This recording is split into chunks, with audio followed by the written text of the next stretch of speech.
All right, hello everyone, and welcome to another episode of the VGF Strat Corner podcast. I know it's been a little while. I have to apologize once again because I want to say it's been like a little over 2 weeks since our last episode. But we're getting down to the nitty gritty. We only have a few characters left until we've got every single one taken care of. And then we'll start doing some redo episodes.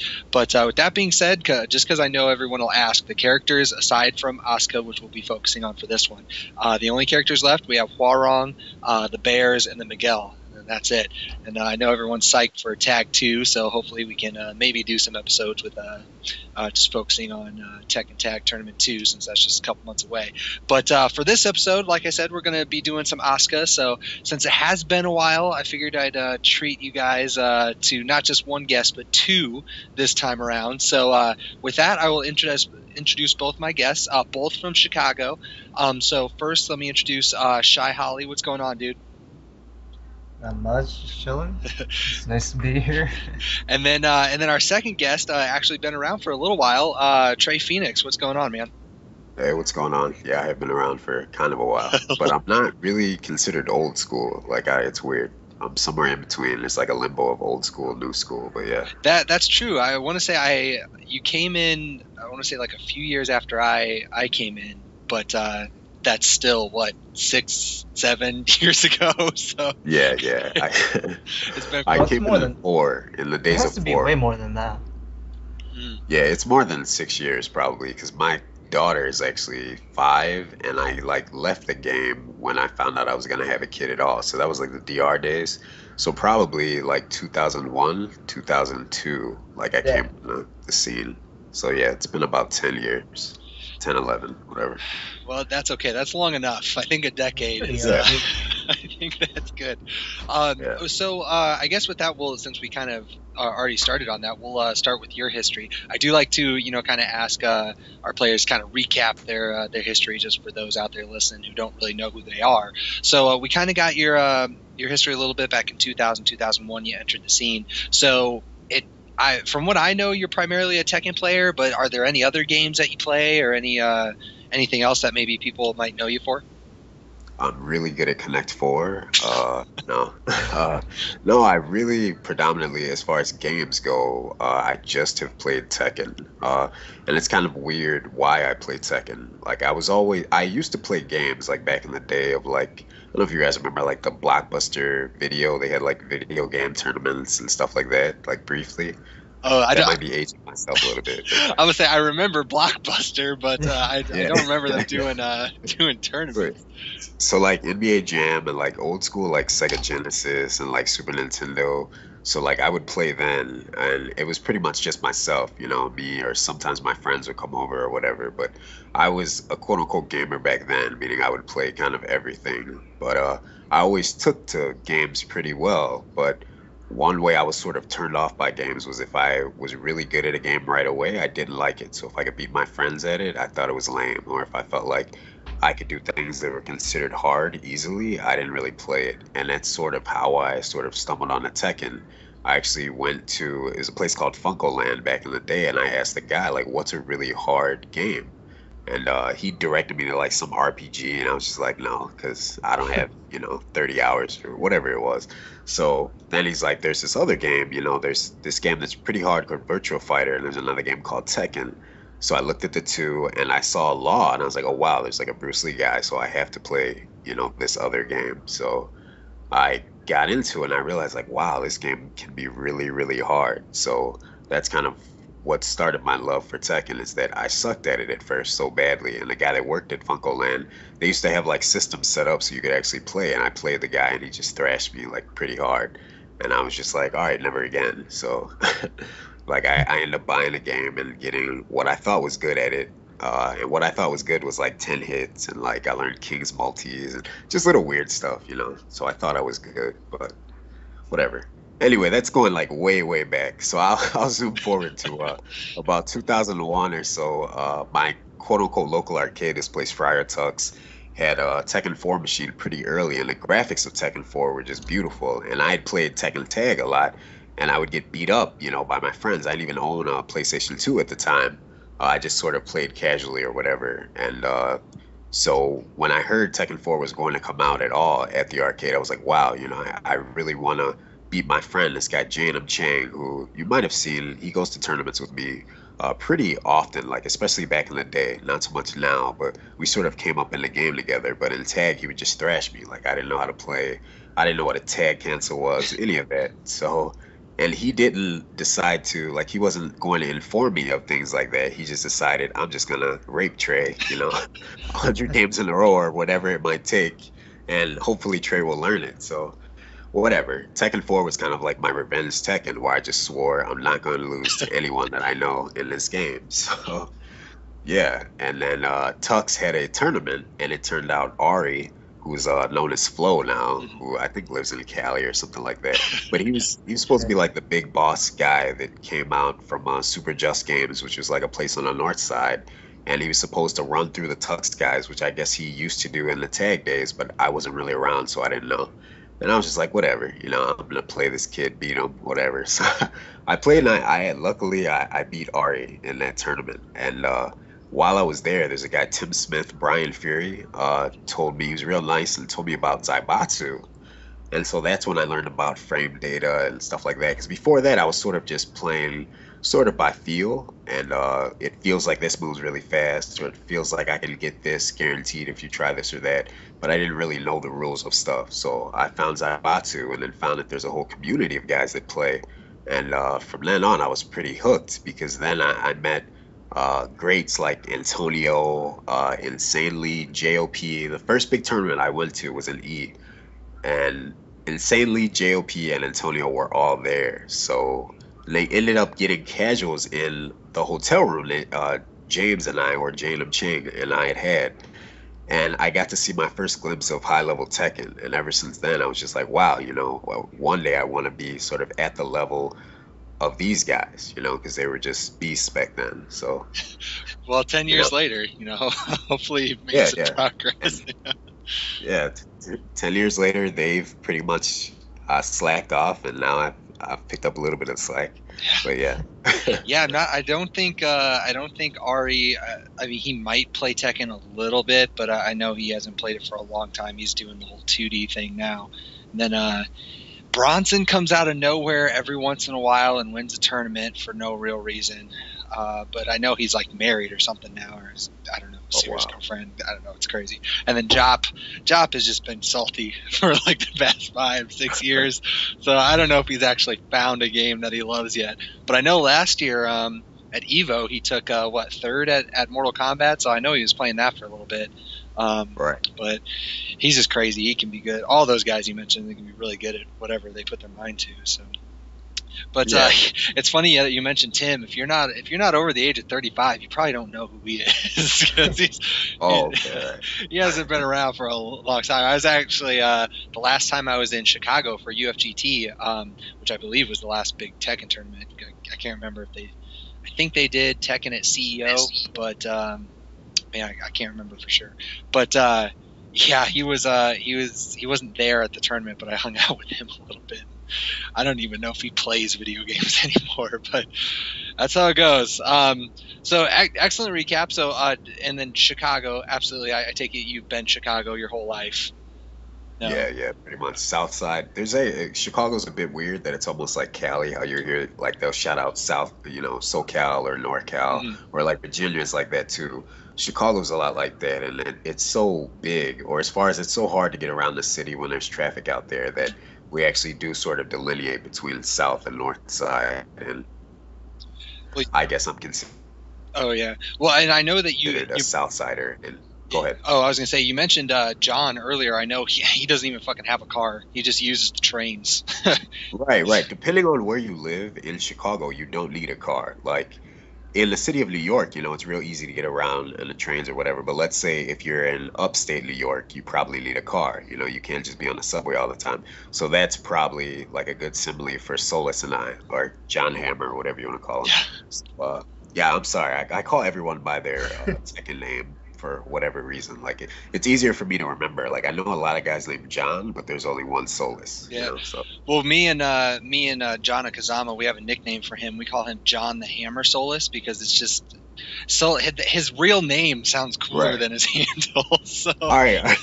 we're like, dude, Okay. you're the Hammer. We're not calling you Solus anymore. Speaking of that, though, and I Wasn't John a meme on Tekken Zaibatsu for a while? I have no idea. Like, you would He just looks say a lot Hammer. like Sully from Godsmack. We always make fun of him for that, but Speaking of what you were saying about Solus, though, or John Hammer or whatever, like that is a really pimp name, and I have called him out on why the hell don't you just call yourself John the Hammer or whatever, Solus. because he only uses big characters too, and it just goes along with Hammer, you know.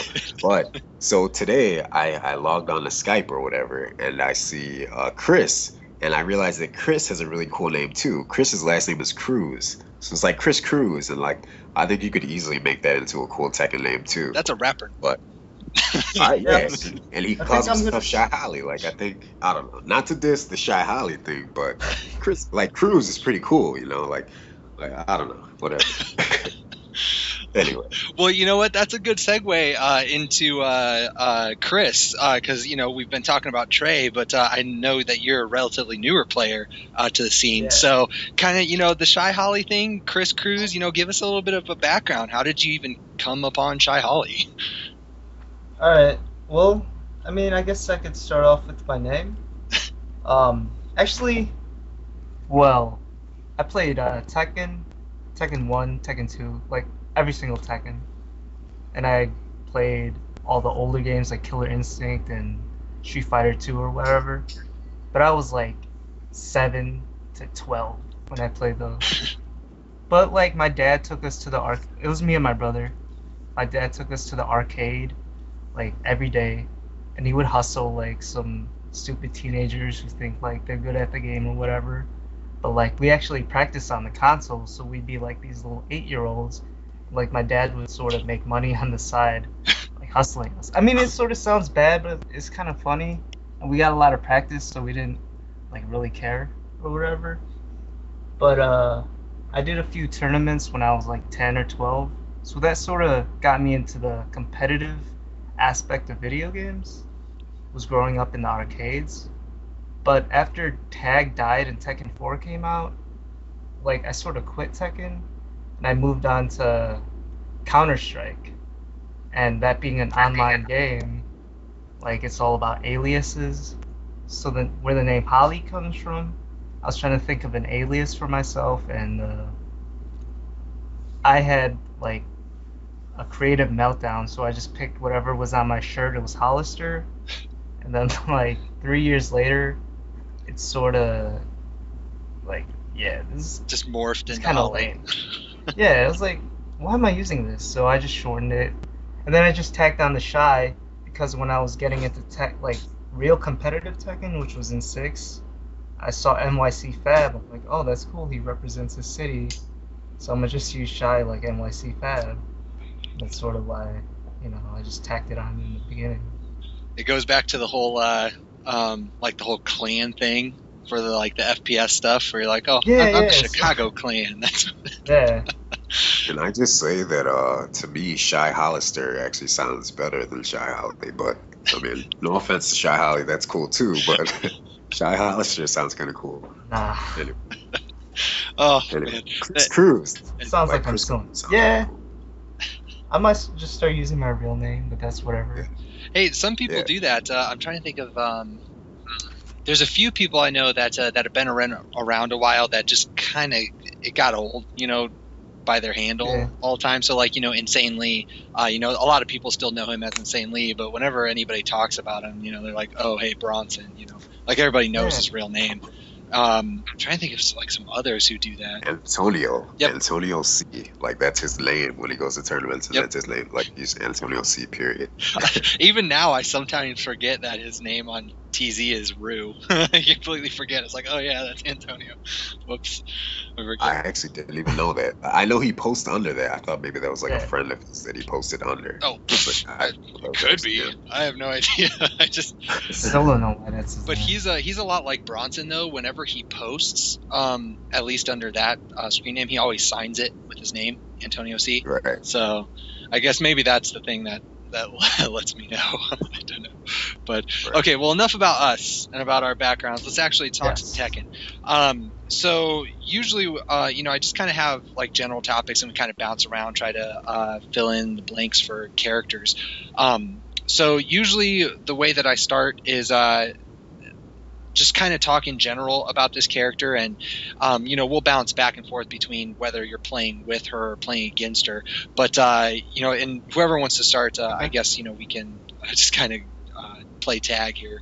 But for the most part, whenever I think of Asuka, I think of a very turtley character, somebody who's not really super aggressive, but in an odd way, she's not really the best Punisher either.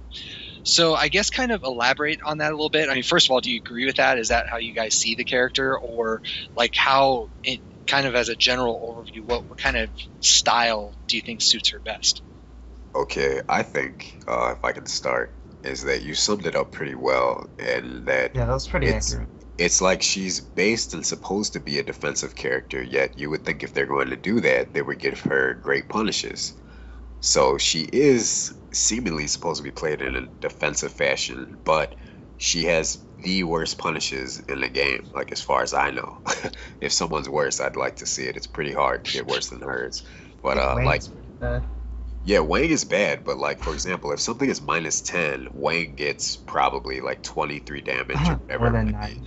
Whereas our character, we get 9. So like she sucks in a lot of ways. But if I could interject, like, she might have some of the worst block punishing, but I think she has very top tier with punishing, so it's sort of a trade-off. And she has So she's not an awful punisher. she has a like- pretty big backdash too, doesn't she? Yeah, and like she sort of has that laid back stance where she's just leading upright, so her hitbox is not as forward as other people. So Okay, her backdash is very good. I agree, but it's very large. She has a very large backdash, but I have to sort of rebut what he said about the whiff punishment. Like I think forward 2 is that what you're referring to, Chris? You're talking about forward 2 as far as whiff Yeah. punishment? Forward 2, 1+2, and generic down forward 2. I mean, they're all Okay. pretty great with punishments. Right.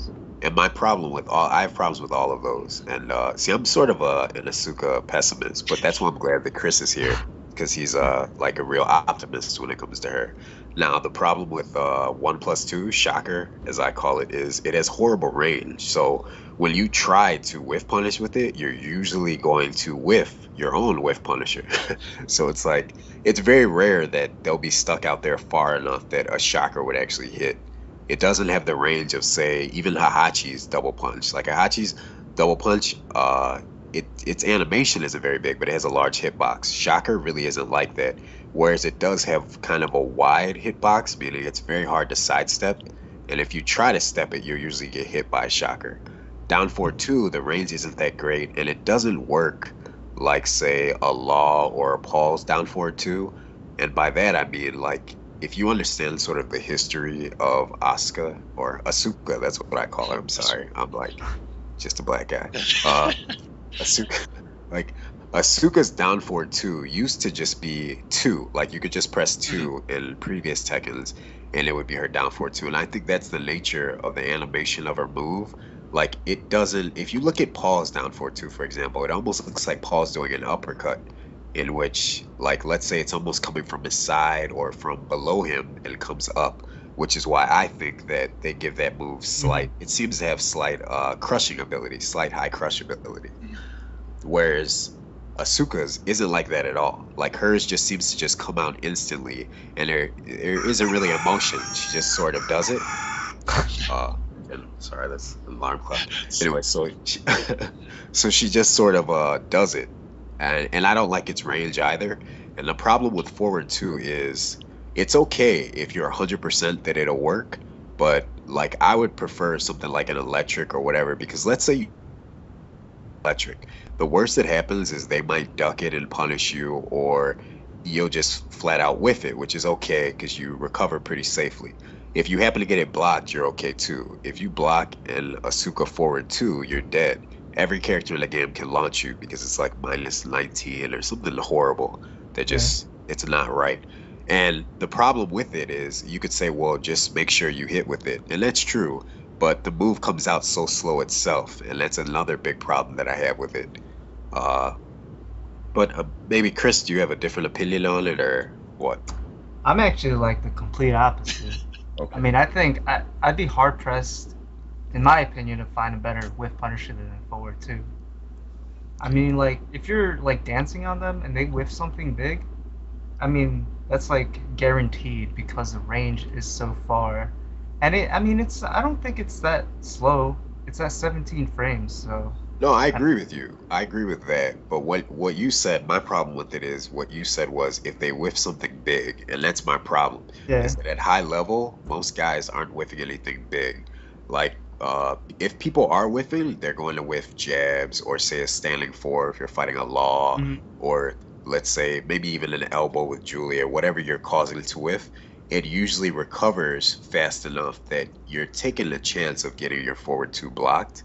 Yeah. And I just feel like the risk reward isn't worth it because you're risking a launch to get a launch, which I just don't like when there are other characters in the game like Mishima's or say Lars, anybody, even Armor King, any character you want to name. If it's a big whiff, you can usually launch your opponent anyway. So to say Mhm. that Asuka is good because she can launch punish a big whiff, I don't think is a good quality in Well, her it's not because every necessarily. character can do that.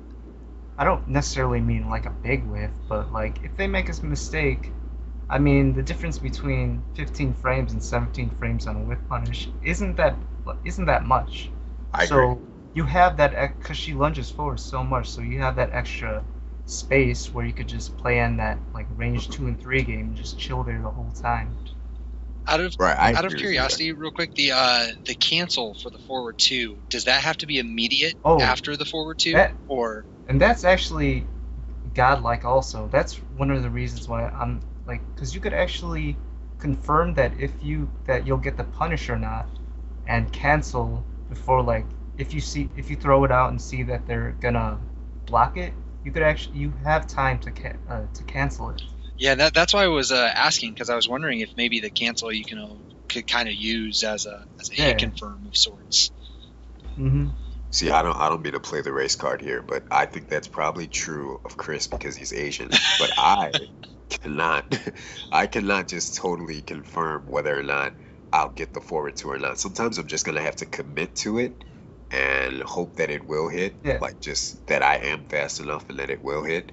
But I agree with him in that sometimes you can tell that like, okay, it's not gonna hit because they only whipped a jab, whereas I was expecting an entire string or I was expecting something bigger. So yeah, then you can sort of stop. But I can't do it to where I can just totally cancel it if I feel like, Well, oh no, Yeah, I it's mean, well, like in that situation, I don't think you would use Tooth Fairy to try to whip punish jabs. That's like pretty yeah, crazy. I mean, that's ballsy. that's where 1+2 and down 4-2 come into play, though. see Down that four that's two has decent all right. range for, All and right, what's so go ahead. sorry, 1+2. I mean, yeah, it has bad range, but it's like her go-to sidestep launcher. Like you sidestep and they would punish something, but you're still gonna be in that close range since it's a sidestep and not a backdash. And since it launches crouchers at 16 frames, and like, I mean, that's pretty good. Yeah, I think And it's speaking of safe. range, yeah, I agree with Shocker is I think one of the best mid moves in the game. I absolutely agree with what we're talking about 1+2. I agree with that. The only downfall is its range, but the range isn't that bad considering it's a totally safe mid launcher. It's actually, in my opinion, one of the better mid moves in the game. So I can't argue with that at all. I just don't like it for whiff punishment because it comes out fairly slow. Like there's the speed of the move where you can look at up frame data or whatever, and then there's sort of the actual speed that you feel a move comes out at. And I feel that for whatever reason, Shocker tends to come out pretty slow. So if I'm going for like quick whiff punishment or baby whiffs or whatever, I'll go for like a down forward two. Like we'll get more into whiff punishment and stuff when we talk about breakdown. But like let's say for example, Elisa or Alyssa, whatever you want to call her, I have a problem with her is because she makes very small whiffs. So if she's whiffing, it's like a down back three or a Oh, down forward four, you know. And in that range, if they're controlling the range properly, you're not close enough to actually get a shocker to hit. And you would have to commit to a forward two and pray that you actually get it just right. But it's very tricky. Like she's Asuka is a very weird character range wise because I feel like the game almost tells you that she should be played at maybe 2 character lengths away so that you can always keep them at bay with the threat of a forward 2. Yet she also has a shocker that really you need to be at range 1 for it to be effective. So it's very tricky the way you have to play her, in my opinion. But that's why Chris is here, because he has another point of view on stuff too. So Well, I'm glad you opened the door there a little bit because for a breakdown for this character, I mean, it seems like with defense and offense, she's one of those few characters where it's completely night and day. Like the two styles of play, switching from defense to offense, is very rough for her. So I think that it's and since defense seems to be like the style that you're supposed to play her with, and a very evasive, defensive, and spacing sort of game. I think it's a good starting point to talk about these punishes and the defensive side of her before we start talking about her offensive capabilities. So, we mentioned the little bit of breakdown like that. So we've been talking about forward 2, 1+2, and down forward 2. So block punishing it doesn't seem like she's really the best between down forward 2 and 4. What does she have, like 2-3? I think that's like the only thing in between there. I'm not really sure what she has at 14. yeah, and 2-3 sucks. 2-3, they improved it for tag 2, where now it's 12 frames, but now as it is in Tekken 6, it's 13, and very few things that are effective, at least in Tekken 6, are exactly minus 13. Like there's a whole host of things that are exactly minus 12. So if it were instant 12, then it'd be a really good move. But as is, it being 13, it's not that great. And it's not that consistent either. Like let's say if you're fighting a Jack, for example, I don't want to get off of what we're talking about, but if a Jack does a down forward 2 at certain ranges and you commit and go for a 2-3, there are times where the 2 will whiff and then they'll block the 3. And if they block the 3, Jack can then launch you because the 3 is like, I don't know, minus 18. Every character can launch you again. So yeah, I think it's 17. Okay, 17. Every character can launch you. Like I usually say anything 16 and above, then most characters in the game can launch you, pretty much everyone. So I usually will go for a 2-1 because it's not as dependable as it should be as far as range. Like usually a character's 2 reaches a lot further than their 1 will. Yet for some reason with her 2-1, the range isn't quite what I feel it should be. But I've heard they've changed that. Now that it's 12, it's not such a big deal in Tag 2. So, but yeah, she has nothing. She has 10, she gets 9 points of damage. So if it's minus 10, she can only get 9 guaranteed damage points. But if we're going to talk about punishment, I think you have to talk about she has a mind game that goes off of her punishes. And with that, I mean she has the strings of 1-3, which is a 1 right into a low, or 1-4, which is 1 into another low, a slower low. But I actually prefer to punish with 1-4. And most people would say, well, why would you like to do a slower, seeable low? And the reason I like to do it is because it mimics the animation of her 1-1. Like her 1-1, she'll sort of lean in forward and do a mid move. But it looks like she's ducking down. So a lot of people would think, oh, Trey's just going for his typical 1-4, which is actually a trap. So let's say there's a trick to it. If you're using 1-4, 1-3, whatever to punish, and they get hit by the 1, you cannot low parry the 4. And the 4 is always safe, as is the 3, if you block it. So a lot of people in Tekken, like your average player, well, not good players, but your average player, if they block a low, they will always come with at least a while standing 4. So one good trick with Asuka is you're going to bait them out. You'll do your punish, your 1-4, let them block it, and then instantly go into her reverse or just step right away. I like to usually reverse there, but some characters have like an unreversible while standing 4, like Craig. Just a few characters have things that you can't reverse anyway. But I like to do that at times. But it's right away a mix-up. So her Punisher is also a mix-up. It goes straight into a mix-up, which I really like. Gotcha. So, and she doesn't have anything really special at like 12 or, two at 13, but, we already kind of went over that. She has nothing at 12. She has 0 moves at 12. She has 11. She can do a standing 4. Yeah. She is so 12. She's just blank. There's nothing there, and she doesn't get anything until you get to 13. I think it's And like back 1-4. I mean, Is who there uses that? is there anything special at 14? 3-1. 3-1. It's throw damage 35, but I mean, like it's punishable if you mess it up. So right, it's not that which is special. also bad. So she really doesn't have anything aside from the one string, and then once you hit 15, you get the down forward 2. Right. Oh, what I wanted to touch on though is that she has 2-3, but she also has 2-1. Like I was talking about how I don't use 2-3 because if they block the 3, you get launched for it. If you do 2-1, which is the same speed, you get not the same damage, but it's comparable. It's probably like 6 points less. I'm not sure. You guys could look it up or whatever, but it's actually great in that if 2-1 hits, Asuka is now at +7 or so. It might be more. I know that it's over. The only way that I memorize frame data is like if it's a +6 or above, I know that I can go straight into a launcher and they'll get counter hit if they try anything. So as far as frame data, that's usually about as far as I go. So I know that it's at least +6. So I know that if I go into a shocker and they try anything at all, they will get counter hit. So 2-1 starts your mind games. So you hit them with 2-1, you're at +6 or +7, and they have to just stand there. So now I can get a throw mix up, I can mix up a low, I could go straight into a shocker, I could do whatever I want pretty much. So that's why 2-1 isn't that bad. Whereas 2-3 has its good points too. Like 2-3 will wall splat. If you know you're going to hit with it, it'll wall splat and you get a whole little juggle or whatever. And if 2-3, if you're just out in the open, 2-3 makes for really good wake up. 2-3 will leave them face down with their head toward you, and Asuka can actually run up to you and just flood down forward 1, and if they try to instant stand or get up kick, anything, the down forward 1 will float them if they try to instant stand or roll back, and you'll actually get a full juggle off of that. If they try get up kick and you're flooding the down forward 1, you can see that the down forward 1 is hit and then press the 2 and you'll counter hit them. If they just lay there, you have down back 4, you have double kicks, which is 3+4. I don't know if people still say it 34 or whatever, but 3+4. Some people do. All right, yeah. So 3+4.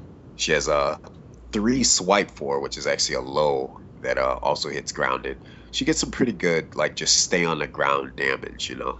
And what's great about her is that she always has rain dance. So people tend to like to just stay there and take a hit against Asuka because she has rain dance, and they know that if I roll back against her, she can pick me up. Yeah. Go. You're gonna say something, Chris? Go ahead. No, I was just gonna say that's 1+4 or 3 ring circus. Other people. I just wanted to make sure, like, you know what he's talking about. Oh. Sometimes we say like some lingo and like people don't really know what we're talking about, like rain dance and stuff. But yeah, well, you said sorry. Tooth Fairy earlier, and the first thing that I thought of was actually tag, or not tag, but Tekken 3 Tooth Fairy with sidestep 2 with Jin. I was like, why am I thinking of it like that? I mean, it's the same move. Yeah, it is. It's the same move, Yeah. but I don't know why Jin pops into my mind, but it's the way it goes. Demon Slayer or whatever. But yeah, that's okay. I mean, people will figure it out. I mean, 3 ring circus, I think that's what it's called in the move list. So, Yeah. So I mean, they can always look it up. It shouldn't be too big of a deal. But okay, so we're talking about block punishing, and you kind of mentioned, Trey, that it leads into some Oki stuff. But before we kind of move on to Oki, I do want to talk more about the punishing and the spacing game. So it sounds like you guys kind of have a little bit of a differing opinion, which is good. Where you kind of feel like Trey, I mean, some of the main whiff punishers that she seems to have, you're not real fond of, but it still seems like whiff punishing is a really big part of her game. So aside from the 3 moves that we've already kind of gone over, Tooth Fairy, Shocker, and then down forward 2, what other sorts of things are you focused? Like, as let's say somebody's trying to pick up Asuka, what as a go ahead. Defense in general, or yeah, but I mean both. Punishing. I would say both. I mean, first let's talk about punishing or whiff punishing, since spacing is a big deal, and then we can kind of go on. Well, I think generic down forward 4 is a great whip punisher. I mean, it has a lot of range. It comes out in 12 frames, and it's just a good spacing tool. But aside from that, jab punishing it's sort of just like these little pokes that give a frame here and there. I mean, like Trey was talking about her one strings starting off from 1. I mean, you could punish or whip punish small stuff with that string, but I mean, aside from that, like all of those or a lot of her launchers are really safe, if not completely safe. So, I mean, I think you should use your spacing to try to set up these big punishes with her, because she does have that excellent backdash and above average sidestepping. Okay, so kind of elaborate on that a little bit, since it sounds like we've kind of covered all of her whip punishes. So what kind of, what I guess setups kind of, that feels like an inadequate term, but what kind of things are you doing spacing wise to land these launchers? Yeah, to get these these whiffs and to try to bait people. She has a lot of these quick little pokes, and they leave her at the usual -4 to -7 or whatever. But since she has such a great backdash and sidewalk, like you could throw out these little moves that leave you at these minus frames, but still be able to evade a lot of stuff with just her movement alone. And that little space created by her sidewalking and her backdash, she has those 3 main launchers that you can whiff punish with, and that's really what I think of when I say that she has a really good whiff punishing game. It's off of her movement from like these little pokes. I agree with that. I think that her strength lies in the fact that, like Chris touched on the fact that she has a lot of moves. Like he briefly touched on down forward 4 as a whiff punisher. I use, or the way that I like to use Asuka is all of her pokes are also a spacing setup. So much like Dragunov. So let's say the down forward 4, for example, that Chris was talking about. Down forward 4 will put you at about the space that you want to be on hit or on block with Asuka. And where I like to be is about a character and a half lengths away, which is enough of a threat that I could get my forward 2 if you do whiff. But it's far enough back that you're not going to have very fast mids, or really your lows won't reach from that range. So I'm not that worried about lows at that point. But also any mids that come my way are going to be slow enough that I'll be able to interrupt them if I need to, or I can step them at that range as well. So like down forward 4 is really good on block or on hit, because on block it actually pushes you further away. So it creates a whiff. So you're doing down forward 4. If they're jab happy, which happens a lot in Tekken 6, you can right away just, crush their jab or step their jab or even backdash and whiff punish their jab or whatever move they might try, because you can outrange a lot of your opponents, much like Dragunov does.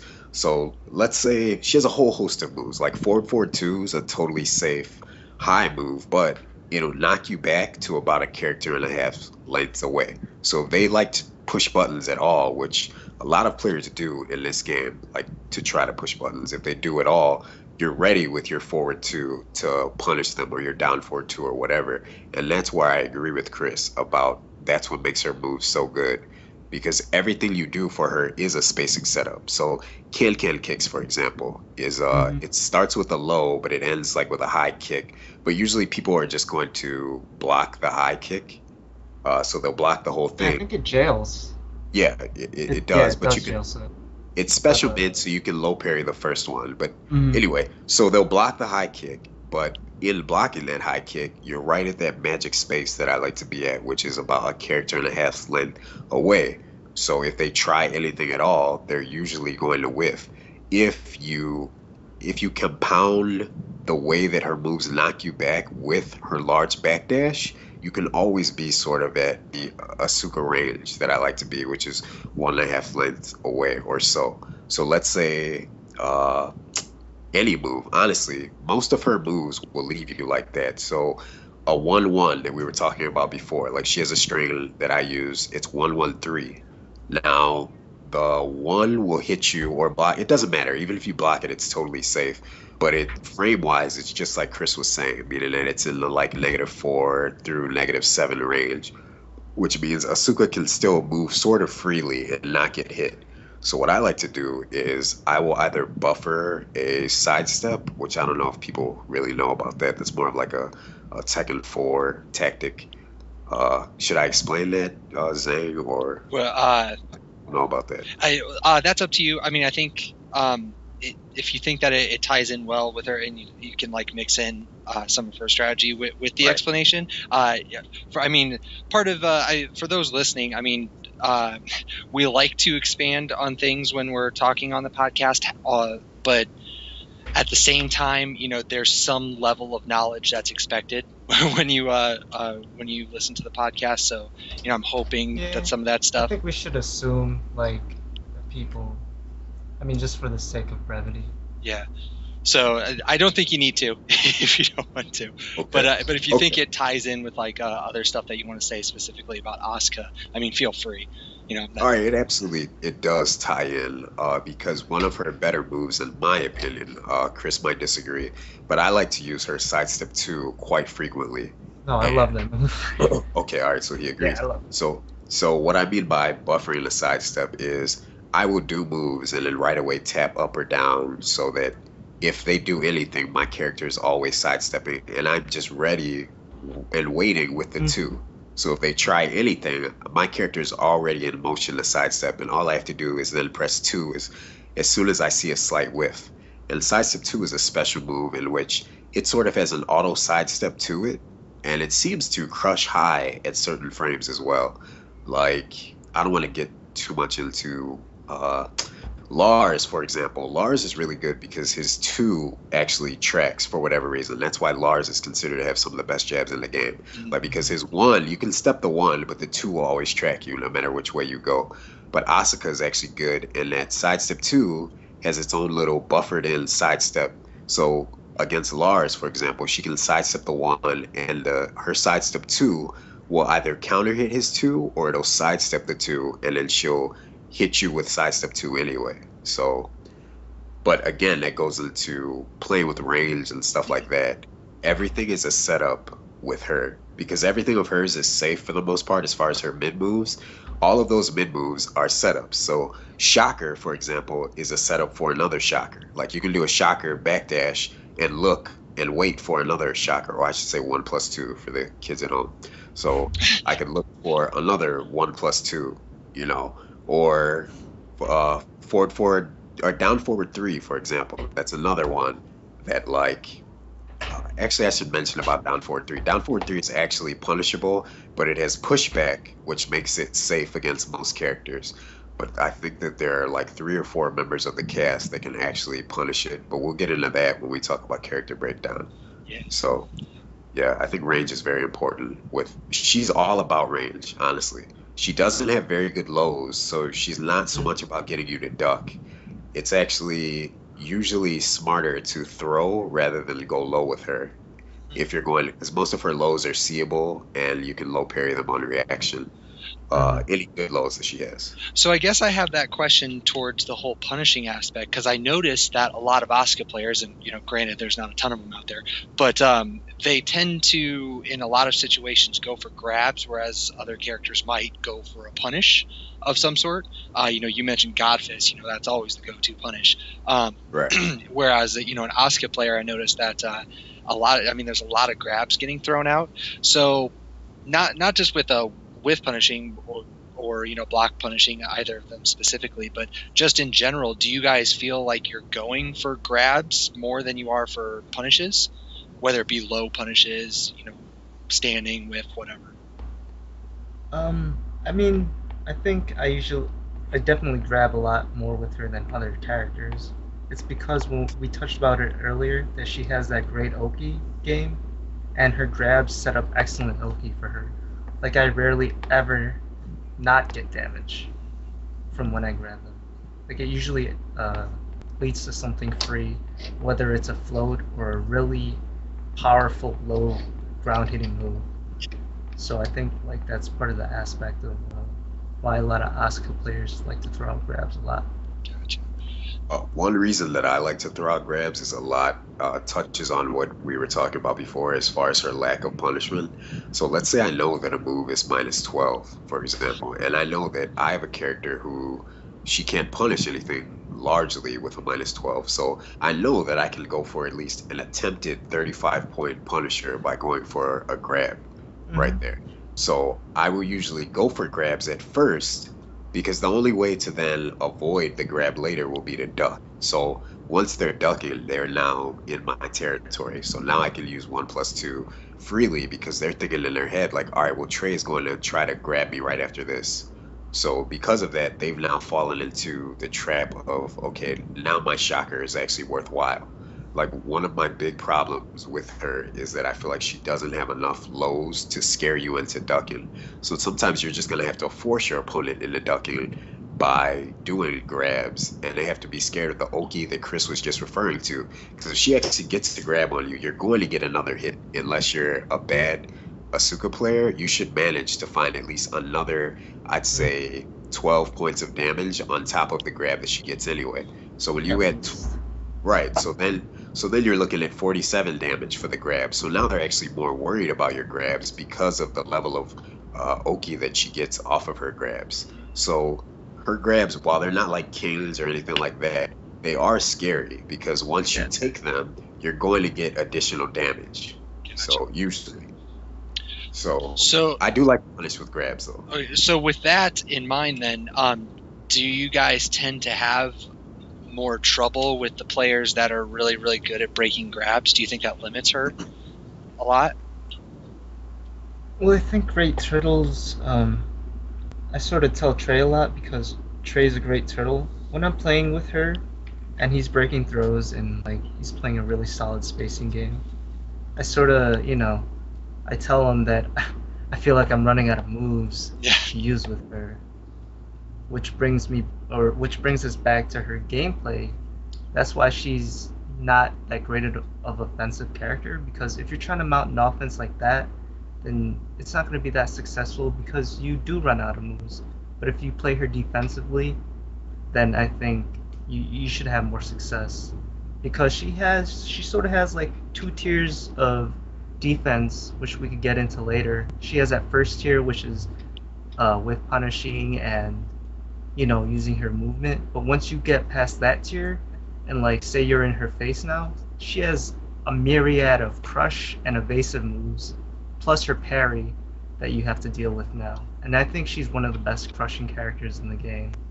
I mean, she just has so many moves that we've get past a lot of great moves. Well, I mean, we have been talking a lot about the the whiff punishing and spacing game. So I mean, we might as well go into that second tier then. You're talking about all these crushes, and you just said that you think she's one of the best crushing characters in the game, if not the best. So I guess explain that a little bit, because I know, first of all, I know that her Magic 4 is ridiculous. I already know that because I've eaten enough of them that I know.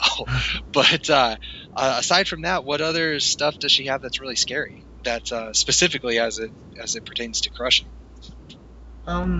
Well, Trey talked about her sidestep too, which is that sidestep move with the extra sidestep.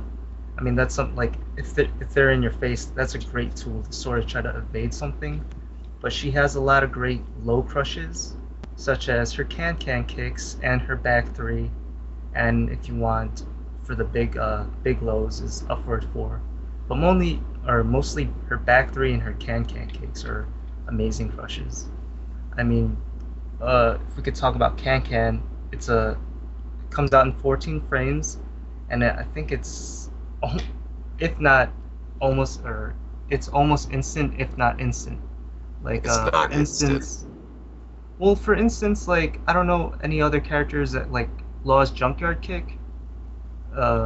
Back 2, 3, 4. She could actually crush the 3 if you just mash out Kangs during that string. So I mean, if it's not instant, it has to be really close, because I mean, it's one of the fastest crushes I've ever seen. I thought that was if the law delays the 3 at all. I thought it not delayed. Like Like if he just throws it out as fast as you can just mash cans and it'll crush the low 3. After you block the 2? Yeah, after you block the 2. That's how fast. Wow, that's incredible. Let's see. Can kicks are. I'm learning stuff right now because I feel that I sort of don't. I don't dislike cans, but I feel that it's not an instant low crush. Like the way that I feel that cans works is it's sort of a indistinct crush. What it sort of usually does is you actually counter hit your opponent with the low hit of cans, and that then guarantees the high. So because it's 14 frames, I feel like a lot of Asuka players are actually counter hitting their opponent and feeling that they're actually instant low crushing them. Like, to me, an instant low crush, for example, would be like, let's say just a generic hop kick, which she doesn't really have. So, well, I think it's definitely faster than that, or a generic hop kick. Right. But generic hop kicks do have instant low crush frames, which cans do not. And one situation that I'll give is, let's say you're hit and you're at negative frames, right? And you know your opponent's going to go low. Asuka, if you go for can kicks at those times, will get hit out of, like, you can baby float her. Like if you go for, let's say, I don't know, what's a good move? Whatever. The point is, there are times where a hop kick would crush that her cans will not. So the hop kick will instantly low crush, but the cans won't. Like she'll actually, I've been counter hit out of can kicks by lows, and like it's just really weird. That's what indicates to me that it's not actually an instant low crush. But maybe, I don't know, Chris he hit me the new information when he said that law back stuff. Well, you never know. It could be a situational thing. I mean, can kicks just in general are they're an odd move. just in general. I mean, it's the second one's high, first one is mid, but like because of the delay between it and the animation of it, it's a 2-hit string, but it's one move. Like, it's really weird. Right. So no, I'm sure that it's like a situational thing where some things it'll pop up. But I mean, I have seen a lot of people who have been able to use can kicks very effectively, especially if you're not used to it and you're not ducking the second hit or anything like that. I mean, you're essentially just giving them a get out of jail free card. So I suppose it depends on how good you are with like nailing that counter hit. What I feel that they're doing, I think you said it right. They're nailing a counter hit. They're not actually truly low crushing their opponent. Like, they're counter hitting them with a 14 frame move. Most lows are slower than that. So what they're actually doing is they're getting a counter hit, and that's why their can kicks are then hitting. It's not that they're crushing or, i.e., hopping over their opponent's low move. What they're actually doing is they're counter hitting their opponent's low move. Well, I disagree because I have anecdotal evidence. Because it was against you in a tournament. You hit me, or you threw out a down 4, and I threw out a can kicks. And I crushed a down 4, but you were not counter hit. Because I'm sitting there like, what the fuck? That should have been a counter hit because I crushed the down 4, but you were able to block the second hit. I don't know when that was, but I believe that probably did happen. But also, what tournament was that? Do you remember? That was at the garage tournament. Okay, all right. I remember before we played, I put in the code for that.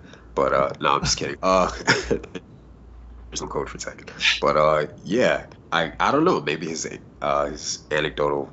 It's possible. I feel like I'm usually counter hitting my opponents, and it seems as if I'm low crushing them when I'm not. But maybe Chris could be right. That's why I'm glad that he wanted to do this as well, because he looks at her in a completely different way than I do. So you're like, oh, that's just randomly hitting, whereas he's like, no, it's properties. She's good. Right, exactly. And the situation he just described, it sounds like he sort of, if he truly did crush me, then why was I able to block the second part? I don't get it. Yeah, crushes are.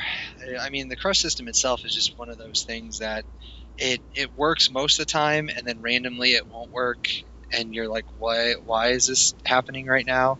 But I don't know, it's really goofy. But as far as can kicks is pertain. Well, I shouldn't say can kicks, but just her low crushing ability. So since we kind of have a little bit of some confusion about can kicks because it's kind of a goofy move. Let's talk about some of the stuff that you know for sure crushes. So Back three that he mentioned is for sure, but I disagree with him again on back three. I think that back three sucks against many characters. It's good against some characters, but I feel that if you know how to fight Asuka, then back three sucks. Like if you know how to punish it, most characters can launch you for doing back three. Now there are a few characters in the cast that can't punish it well. What's your opinion on that though, Chris? Because he uses it. I almost never do back three. If you watch my Asuka, I nearly have cut that move out of my game. So go ahead, Chris. What's your opinion? My opinion of that move is it's a great panic button. I mean, let's say they get past that first tier and they're in your face, and you don't want to throw out like a can for whatever reason. Maybe you want more range for your crush. Back three, I think it's one of those moves that if you throw out every once in a blue moon, then like your opponent won't really be ready to punish it because she does move back a lot, so they have to either do something like a dash or a crouch dash or whatever just to be able to get in range to punish it. So I think if you throw it out, you know, every once in a while, then you'll be relatively safe. But if you like throw it out a lot, even like with its because it has follow-ups. So if you throw it out a lot with its follow-ups, then yeah, you're gonna get crushed. But you're crushed in a, you know, like okay, not a Tekken crush. So let me ask you this. If back three really is an instant low crush, I believe that's her instant low crush move. I don't believe that can kicks is. But if can kicks works the way that you say that it does, why would you ever do back three? Wouldn't can kicks, because it's safe, always be the better option? No, because of range. I think back three has a lot better range than when you're low crushing though. Like we're talking about, you're crushing your opponent's low, so range really doesn't. Yeah, but there's like, for instance, Marduk's down 4, I think it is. I mean, he arcs his back like he gets really down there.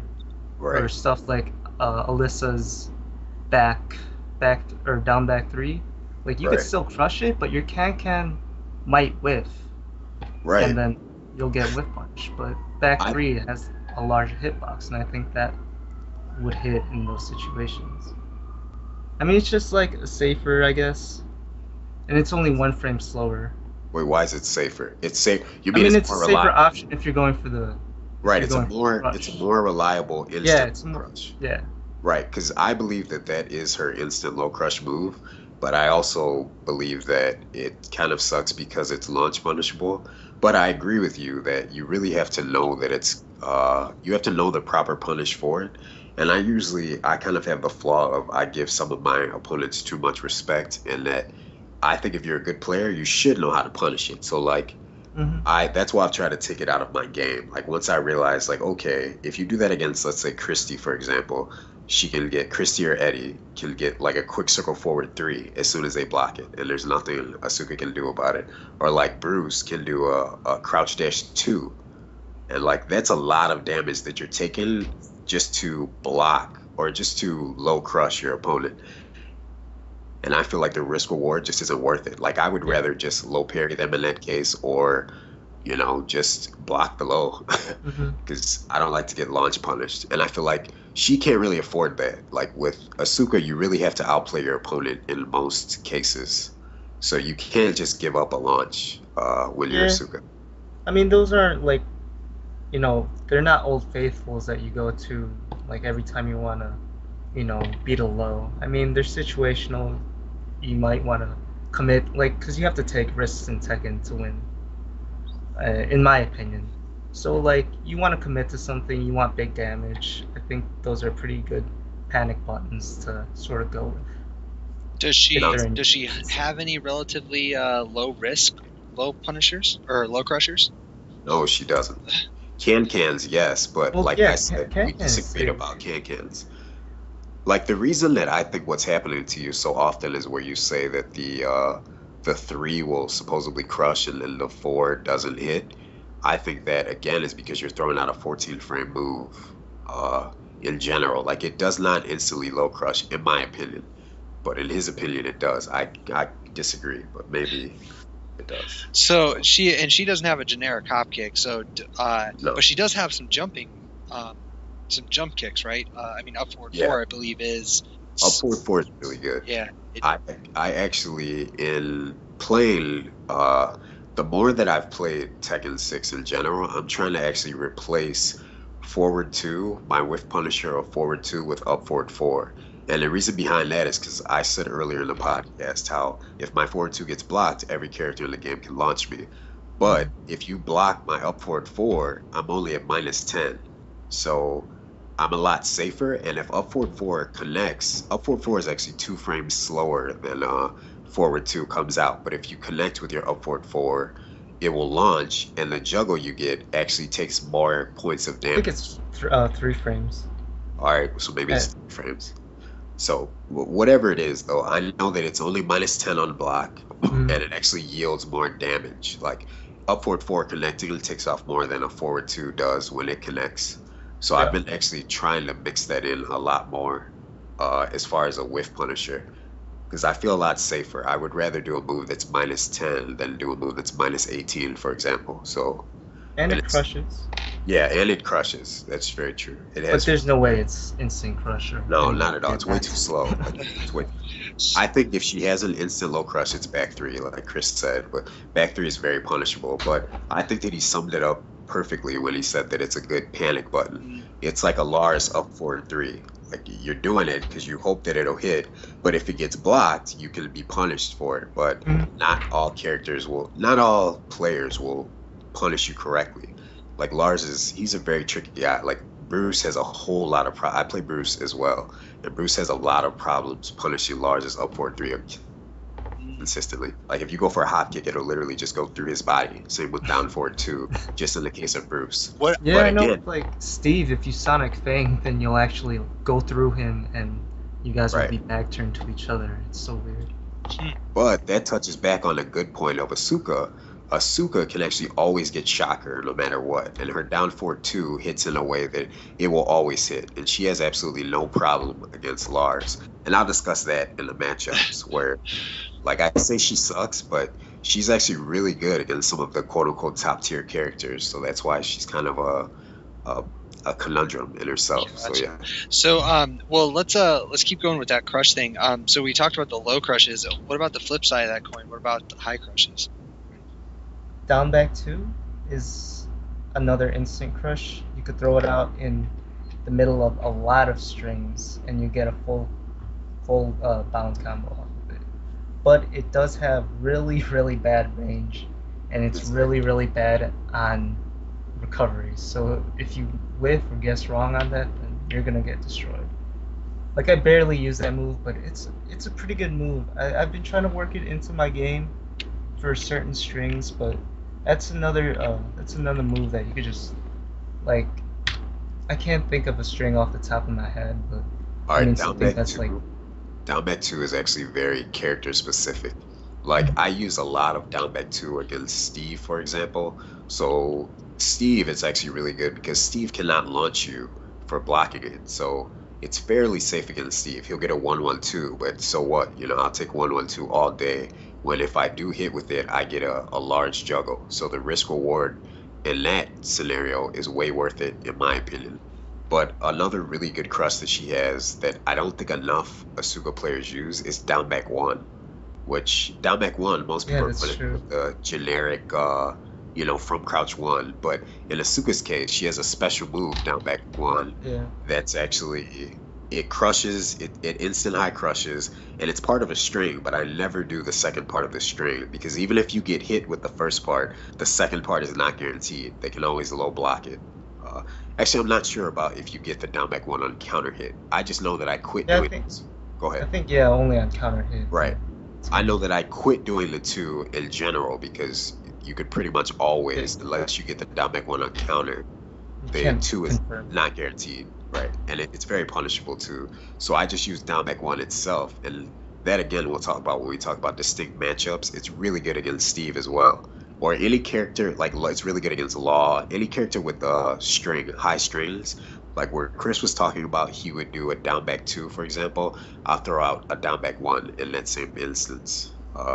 Down back 2 is good if you add it to Asuka's range ability. What I mean by that is, let's say I do a down forward 3 that will put you at that magic range that I want you to be at, which is about a character half and a length away. Once you're at that range and you do a down back 2 is that much more effective. So because now you've solved the problem of it doesn't, its range problem is solved because you've knocked them away a little bit. So if they like to be jab happy, your down back 2 will always then crush the jab that they go for. And certain mids, like I've crushed, well, I don't know if I would call it mid. Yeah, it crushes mids. Yeah, certain mids. At certain times when you use it, it will crush mids, but it's not. I wouldn't go for it and say, unless it's a scenario where I know what they're going to do, like Dragonov. I'll bait a Dragonov into doing, say, a down forward 2 after certain things, and down forward 2 hits so high that you can actually crush it with down back 2 consistently. Gotcha. But it's a pretty consistent throw crusher, also. Like, I mean, oh, absolutely, yeah. If you throw out any throw and Right. you do down back 2, you're gonna get combo. Yeah, I agree with that. All right then. Well, so we got kind of the crushes taken care of, and it sounds like a lot of these crushes they lead to other stuff, and of course usually if you're crushing something you want it to lead to something else. But that I kind of want to go back to something that we sort of touched on earlier, and that's her Oki game, because it seems like that's where her strong point is. Like she's not, when you're standing, she's not incredibly scary, but if she manages to knock you down, then you're in a lot of trouble. And so I guess we talked about 3-ring circus a little bit. I think we mentioned 3+4 on the ground. So what other stuff does she have that's really, really scary? Before we go to that, I just want to add to the crush. Oh, sure. We were talking about high crushes. Her best or one of her best, if you know your opponent is going to go high or do a high strain, the best thing to do if you're an Asuka player is down back 4-3. Because if the down back 4 hits counter, the 3 will then launch you. And it's a very good, Chris used the phrase, a panic button. Yeah. It's a great panic button if you know that your opponent is going to do a high strain, which Tekken 6 is full of. Law with 1, 2, 3, and just tons of characters will do high strains. And down That's back the key 4, with those string. Like you don't right. want to put out that And if you hit with the down back 4, the 3 is guaranteed, and you get a really big juggle, and you take probably 65% of their health off if you get it. So it's a great move, and it crushes pretty consistently. So I just wanted to say that before we moved on, but I'll let Chris now talk about the Oki. I was gonna say I am glad that you mentioned that, because that is an important move. It is a big hit. It bailed me out of many a tournament. Yeah. Like I've been bailed out of many a tournament with just that move. But yeah, go ahead, Chris. The Oki.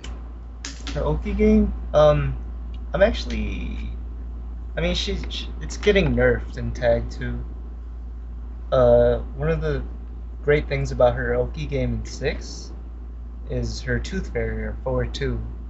She lunges forward from like range 2 or whatever, and it hits pretty consistently when they're on the ground. I've been reading in Tag 2 that it does not hit grounded anymore, so that's a pretty considerable nerf.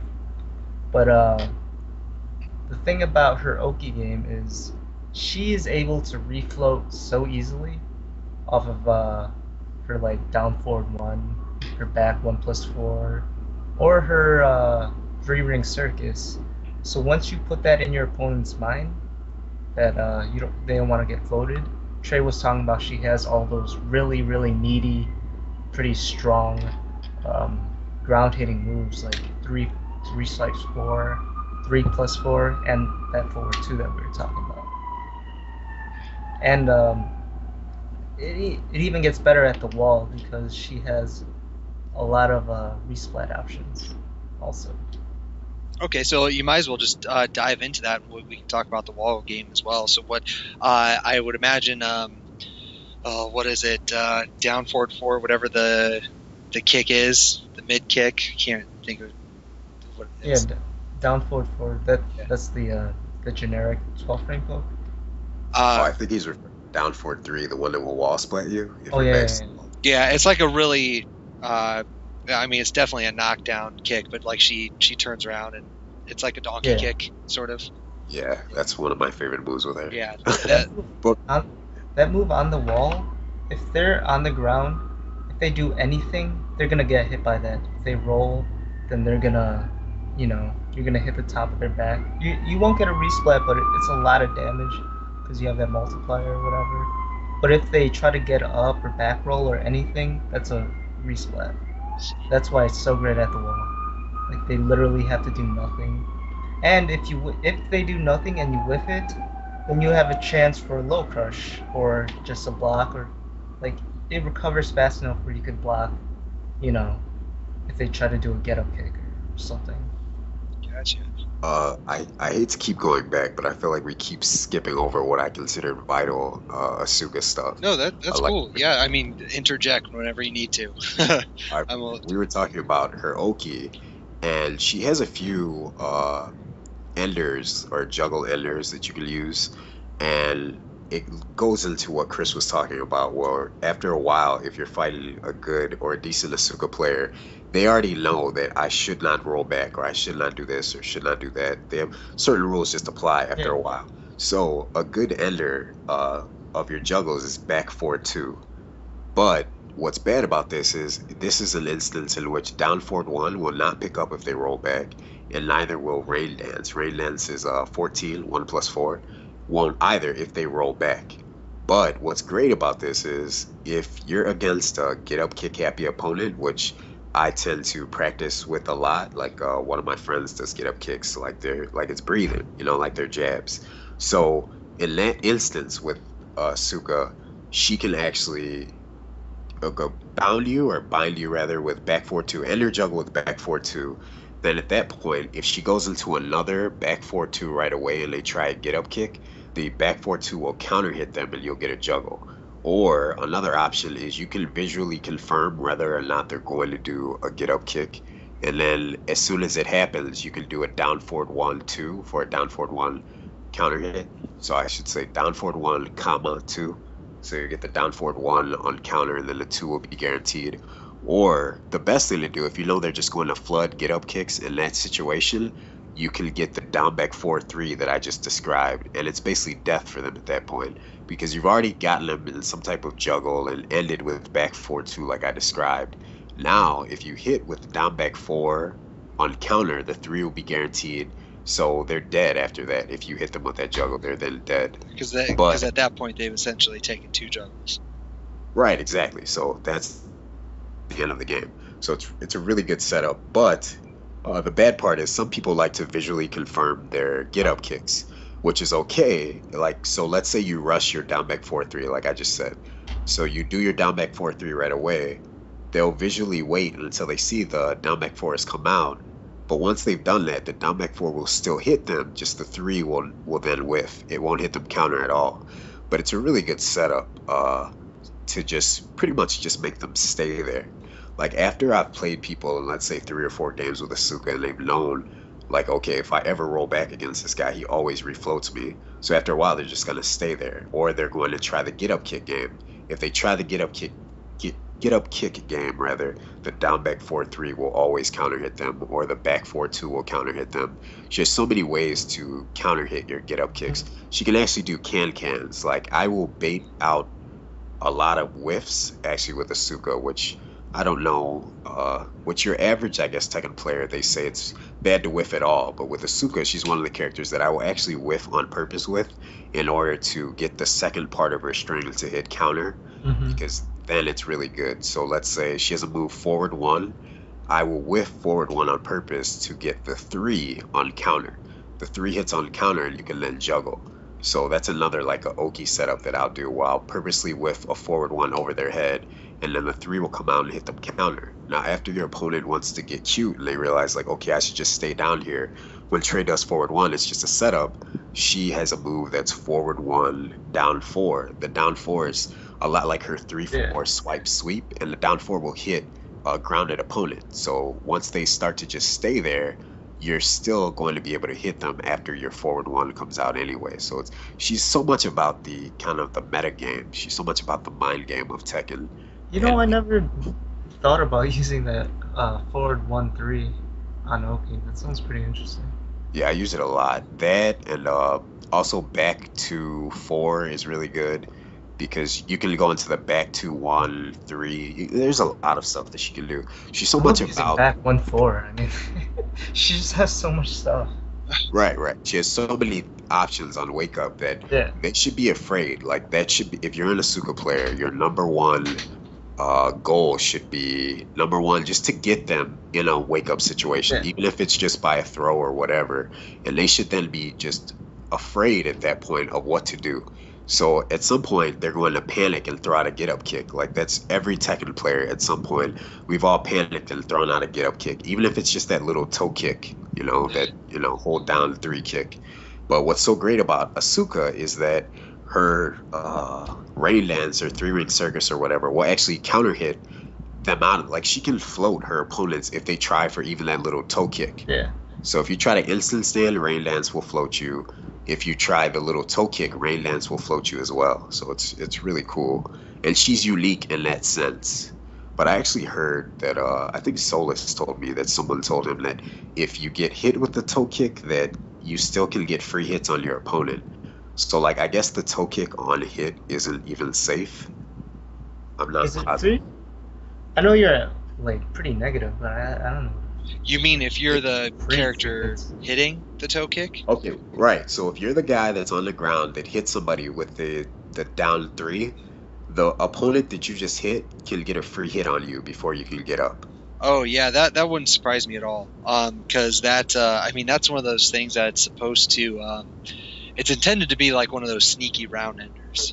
Like I'm never going to use this except right now, because you have no life and you're running right at me. So yeah, that wouldn't surprise me at all. Because there's a couple other moves that are just like that. Brian's unblockable. Right.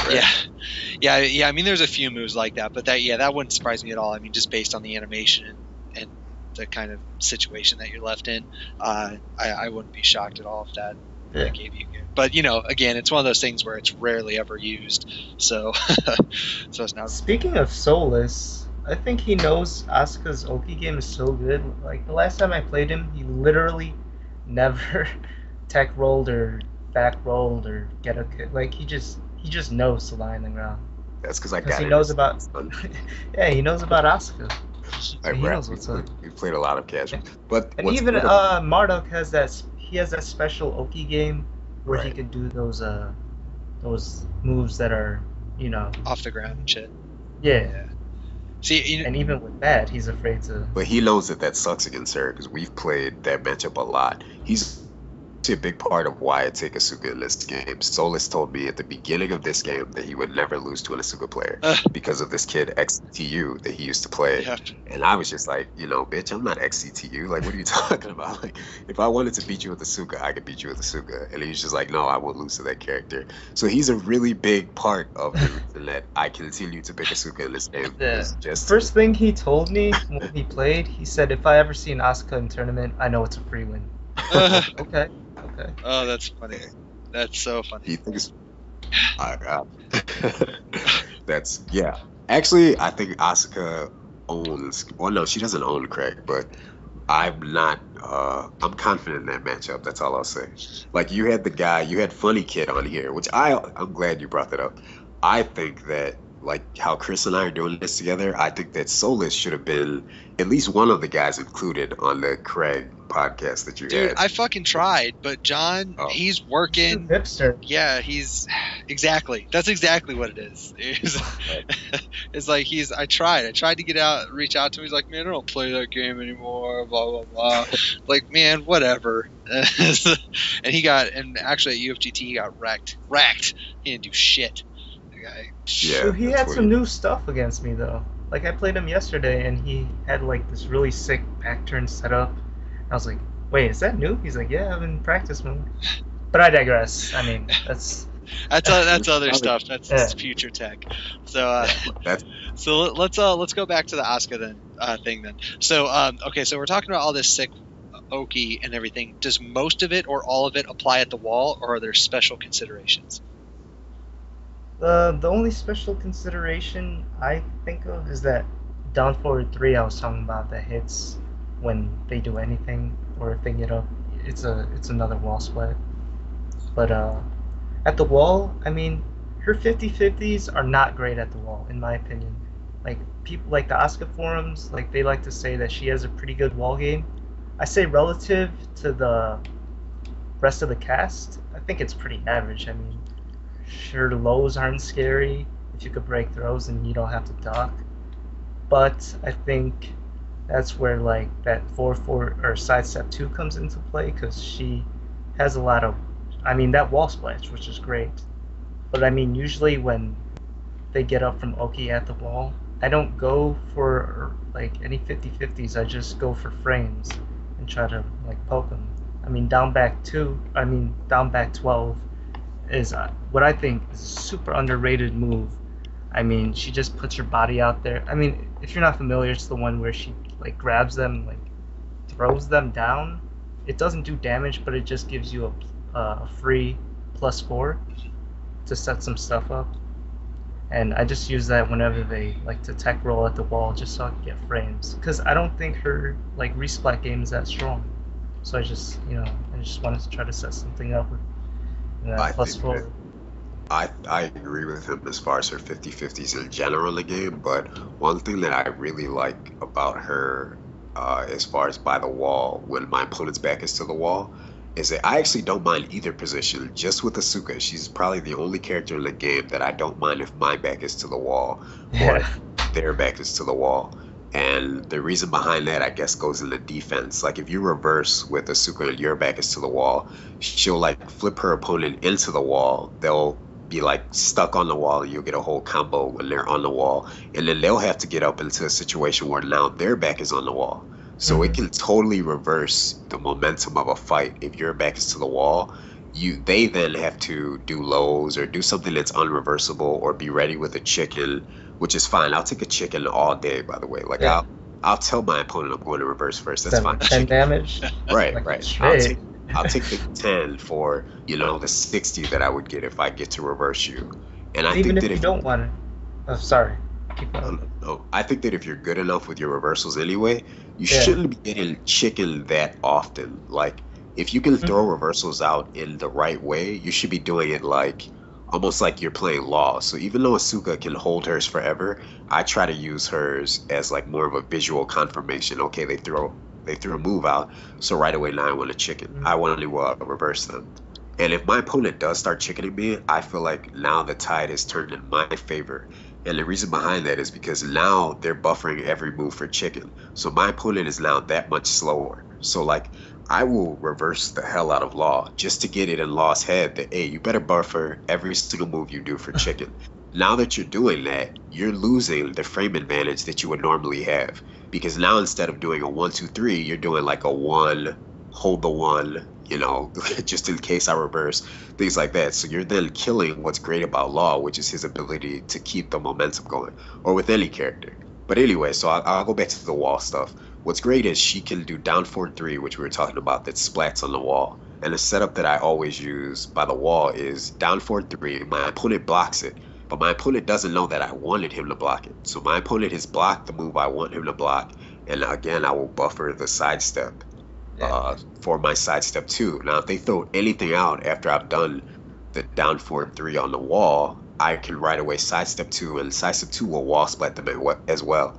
So I'm using a wall splat to set up another wall splat, which is And even like if they block that wall splat, I mean, it's -12. Like, it's kind of tricky to punish because not a lot of people know how to punish that. right. If they block that, you could just buffer a reverse, and if they're slow on their punish, then you get a parry. I mean, a lot of Asuka, like, it's just setup after setup after setup. Right. That's Right. what- You should have. It's more like playing tag, where if you watch high-level tag matches, which I can't really talk about because I didn't play that game till very late, but I didn't learn how to play tag until 4 was out. Anyway, but a high-level tag player, everything they do is a setup for their very next thing. So say Slips would hit you with Mad X's. His setup was to get you with mad X's, but now that's when his game has really begun. Now he's going to do an up 4 neutral 3 or a down back 3 or whatever. You know, everything leads into everything else. It's almost like you could connect a tag player's game like it's a big puzzle that just piece and a piece and a piece. And that's the way that I think Asuka is supposed to be played. Everything you do should be setting up the next step. So you should always think one step ahead of your opponent. And if you can do that with Asuka, you can win. But you should always be thinking in that way. So, for example, the down 4-3 by the wall is just a setup for them to throw out a move. As soon as they throw out a move, I'm going to hit them with sidestep 2. You know, or just things like that in general. Gotcha. So yeah.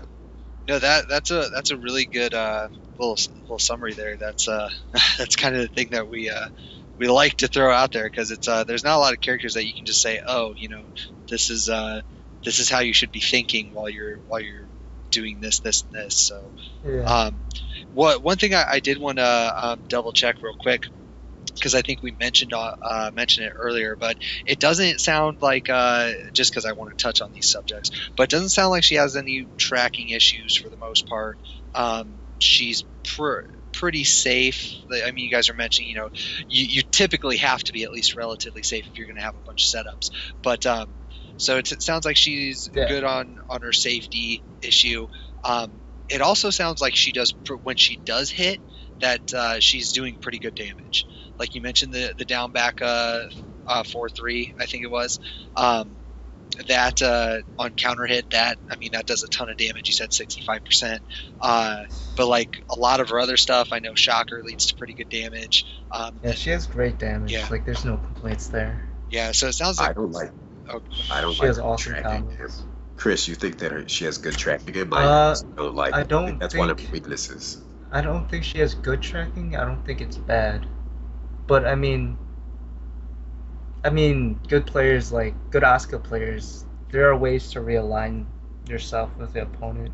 I mean, it's not like she's a bulldog that's going to be throwing out a lot of moves like that to be sidewalked or whatever. So I guess her tracking is okay or good, whatever, in the terms that you're playing her in.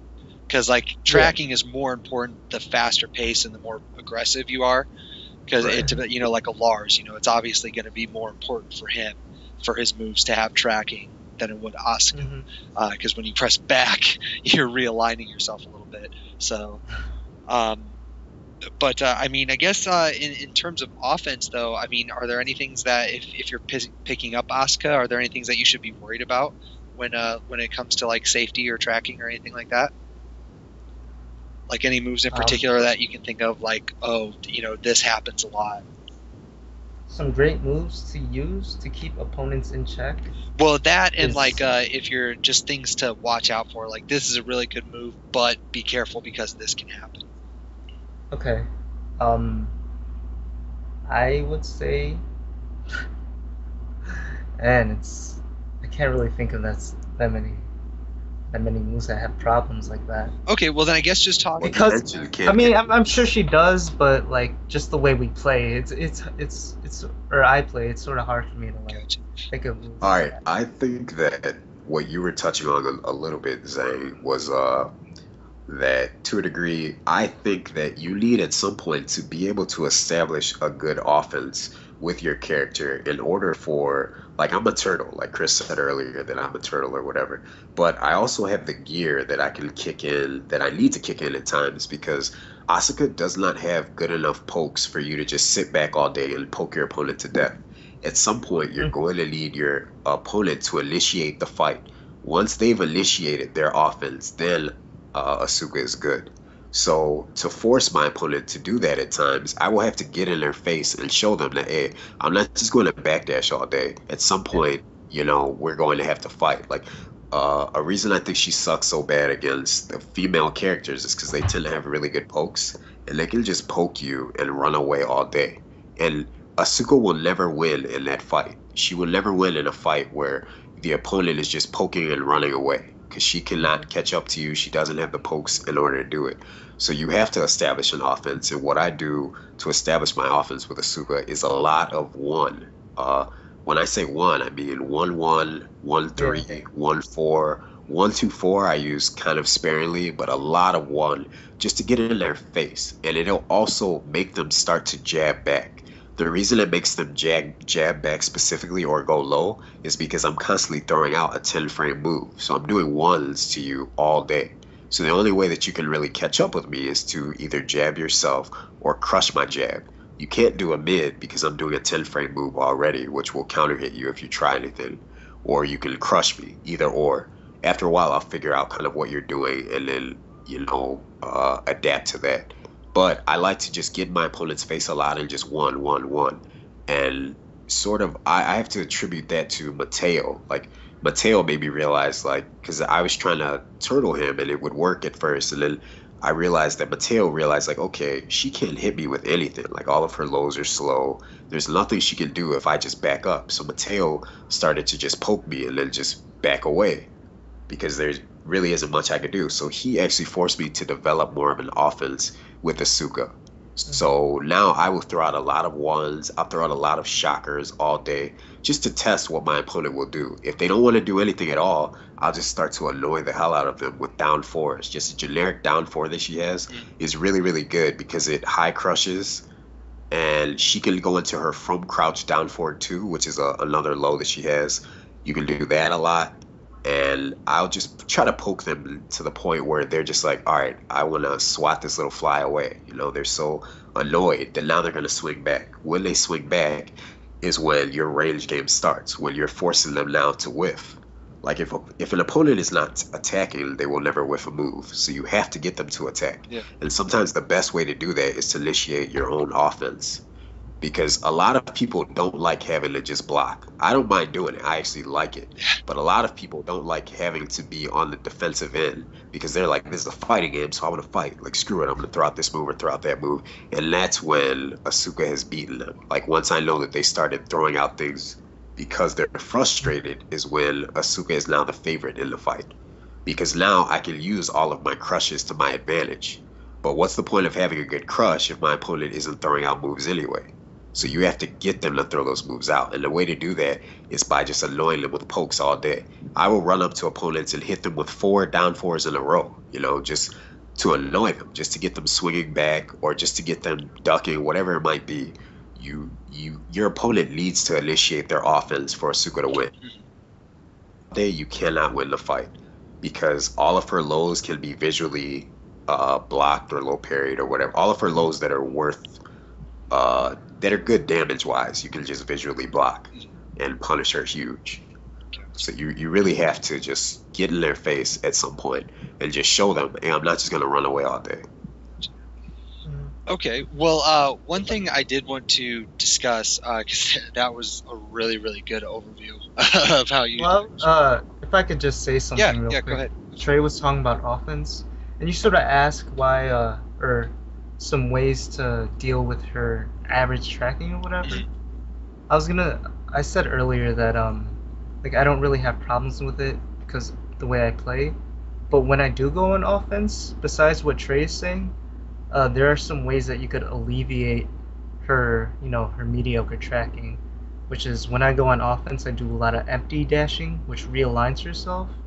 I actually got it from Trey, like he would do like a deep dash 1+2, stuff like that. Like, just constantly realign yourself with that. And she does have select moves that help her deal with her tracking issues, like down forward 1 helps if people like to sidewalk right, and down or back 4 should help people who like to sidewalk left. And both of those moves are pretty good. They're both safe. If you get a counter hit on back 4, then that's a full combo or whatever. And if you get a counter hit on 1, like you can get down forward 1, you can get down forward 1 too, and that's a lot of damage. I mean, those are just some ways to help alleviate her tracking. But I don't see a lot of Asuka players doing this except this one really high-rated player in Japan. Her forward 4 is her homing move, and it gives +4 on block. So I love using that, and we already talked about how people don't need to duck against her. So that's a good way to mount some offenses. It sort of kills 2 birds in 1 stone, is because it homes, and it gives that +4. So if they're not ducking against you, then throw out plus or forward 4. And then that way, you could solve 2 issues at once. I agree with that. And she doesn't have a mid that tracks that's safe. Like she has a mid track. Not until tag 2. Okay, well, as far as we are with Tekken 6. Yeah, with Tekken 6. Right, if you want to throw out a mid tracking move, it's going to be unsafe. Like her mid tracking move, I think is like -13 or 14, which is really, really unsafe for the amount of damage that it yields if it actually hits. So what Chris was saying is, yeah, you can use forward 4, which I do a lot. I do a lot of forward 4. Sometimes I will use forward 4 kind of in an anti-forward. I'll do it so much that my opponent will start to just block afterwards because it's +4 on block rather. So they'll just stand there. Once they start to stand there, that's when your sort of meta game starts. So now you know that they've decided not to move. So now I'm going to low poke you, or now I'm going to throw you, or now I'm going to try to get you out of your shell, as it were.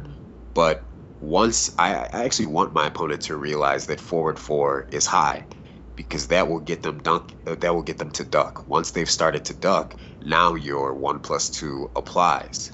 Like your 1+2 isn't applicable against opponents that aren't going to duck. She doesn't have very many reasons to get you to duck. That's why I love that forward 4 is +4, because now the only way to avoid my +4 on block move is for them to duck. So now that they are ducking, I win. I can do shocker, I can do whatever safe mid move I want. But yeah, down 1+2 or down 12 is also pretty good with her, which we didn't talk about. It's hard to see, and it crushes. It has high crush points as well, and you get really good Oki off of it because it leaves you at their face down, head toward you. So it's really good Oki options after that move hits as well. So you're always going to get some type of damage after you hit with down 12 as well. But it's really bad if they block it. Like, it's really bad frames. So, but it's good to keep in your opponent's head, though. It's good to get them to start ducking. Well, yeah, we've talked about a lot with a lot of characters.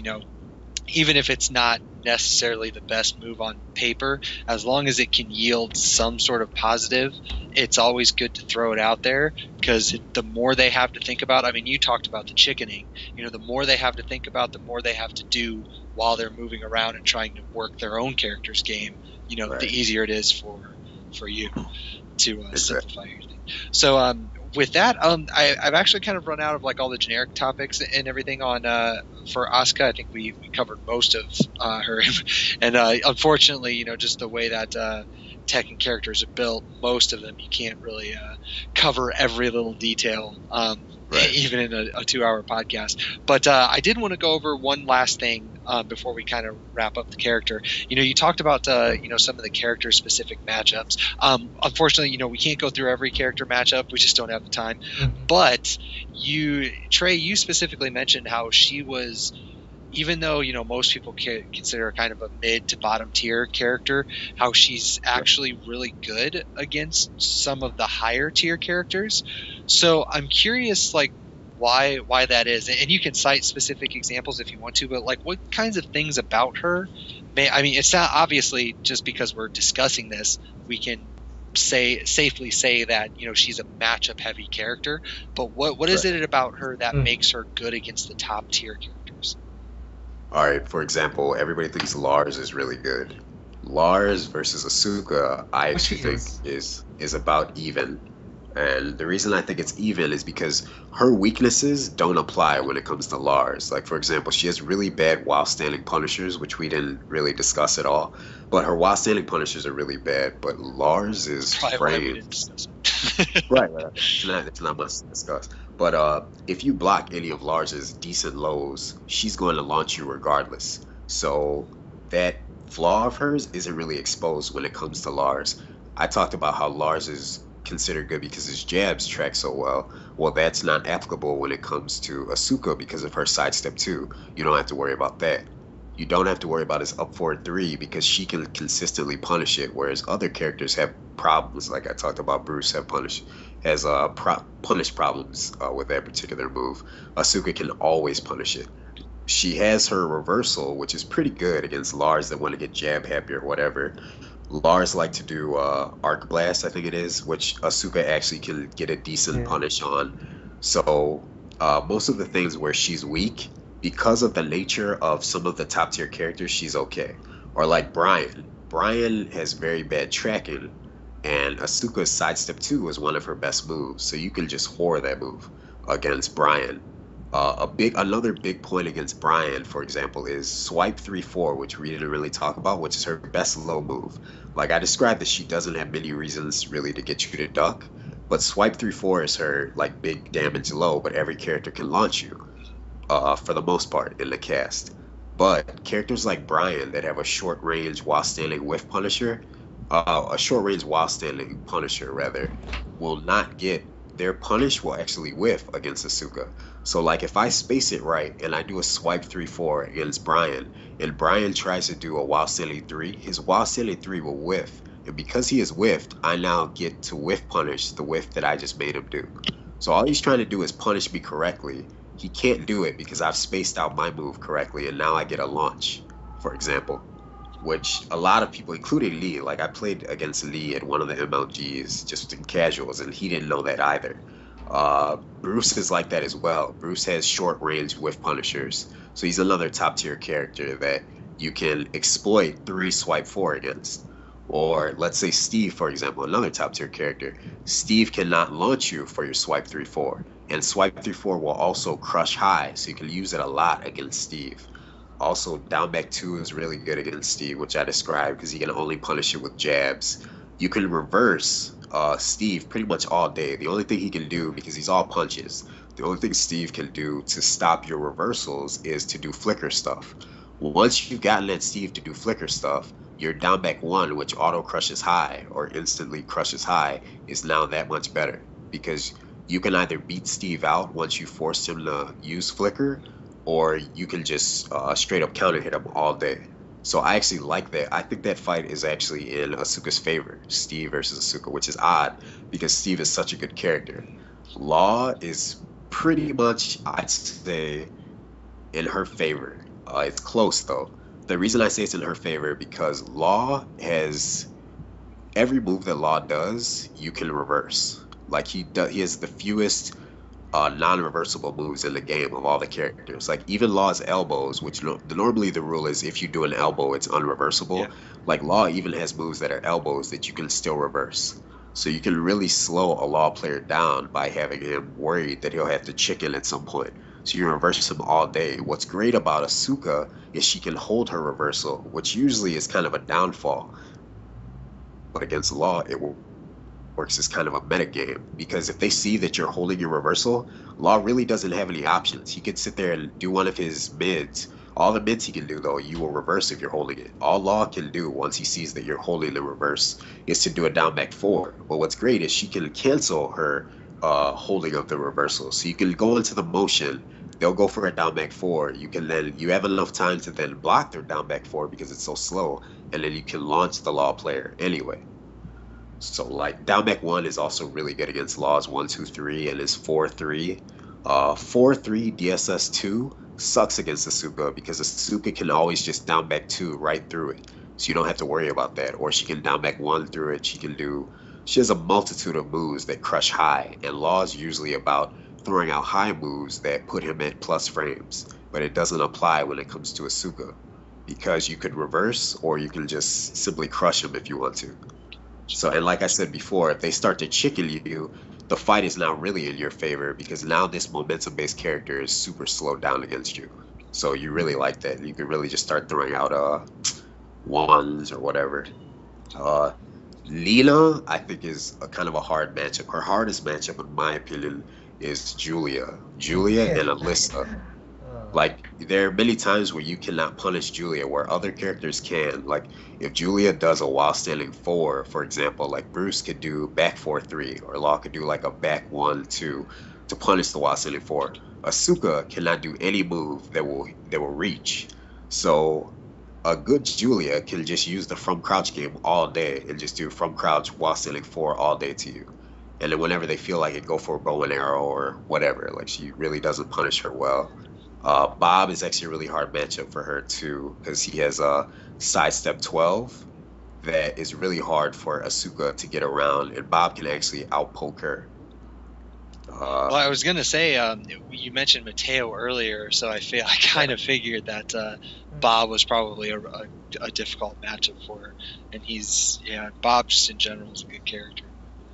Yeah, he's a very good character, and Mateo actually plays Bob and Jack, Jack is a very hard matchup for her too, because Cans, in my opinion, does not instantly crush low. If it did, I wouldn't have as many problems as I do, I think, against Downback 1.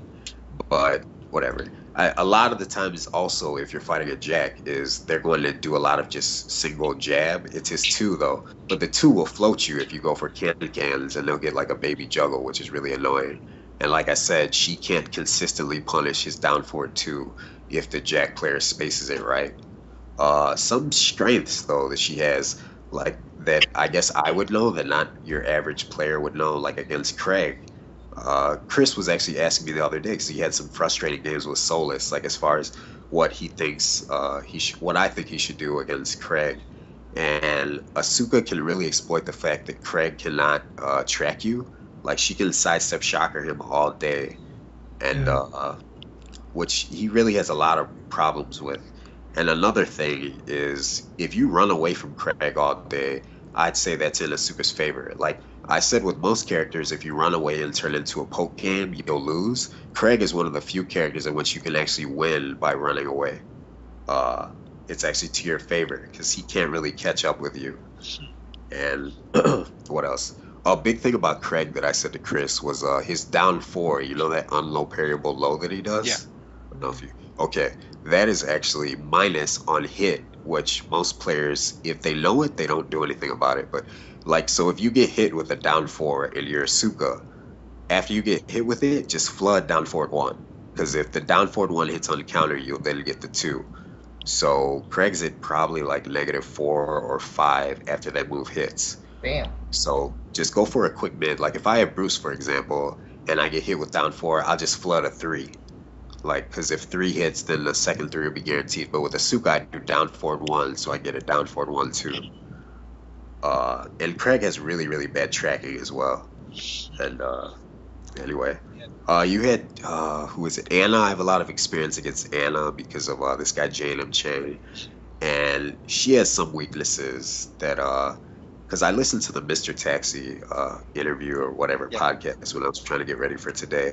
And there were actually some things that I was shocked he didn't include, but that maybe I shouldn't say. Maybe Jane should get mad. But she has a few tricks that I guess he doesn't know about. Like her from crouch 3-2. Like she has a move that's down 3-2 that like we all know about. That like if the 3 hits counter, the 2 will launch you. Mm-hmm. But it's launch punishable if you block it. Yeah. But if you do a from crouch 3-2, it's -14 only, so it's not actually launch punishable. Yeah. So, but outside of that, every Anna that you ever play is going to do that up forward 2-1, kick, whatever that string is, like up forward 2-1, 3+4. Mhm. But you can actually interrupt that with any move that's 12 and under. You could tie it with a move that's 13, but you can interrupt it with any move that's 12 and under.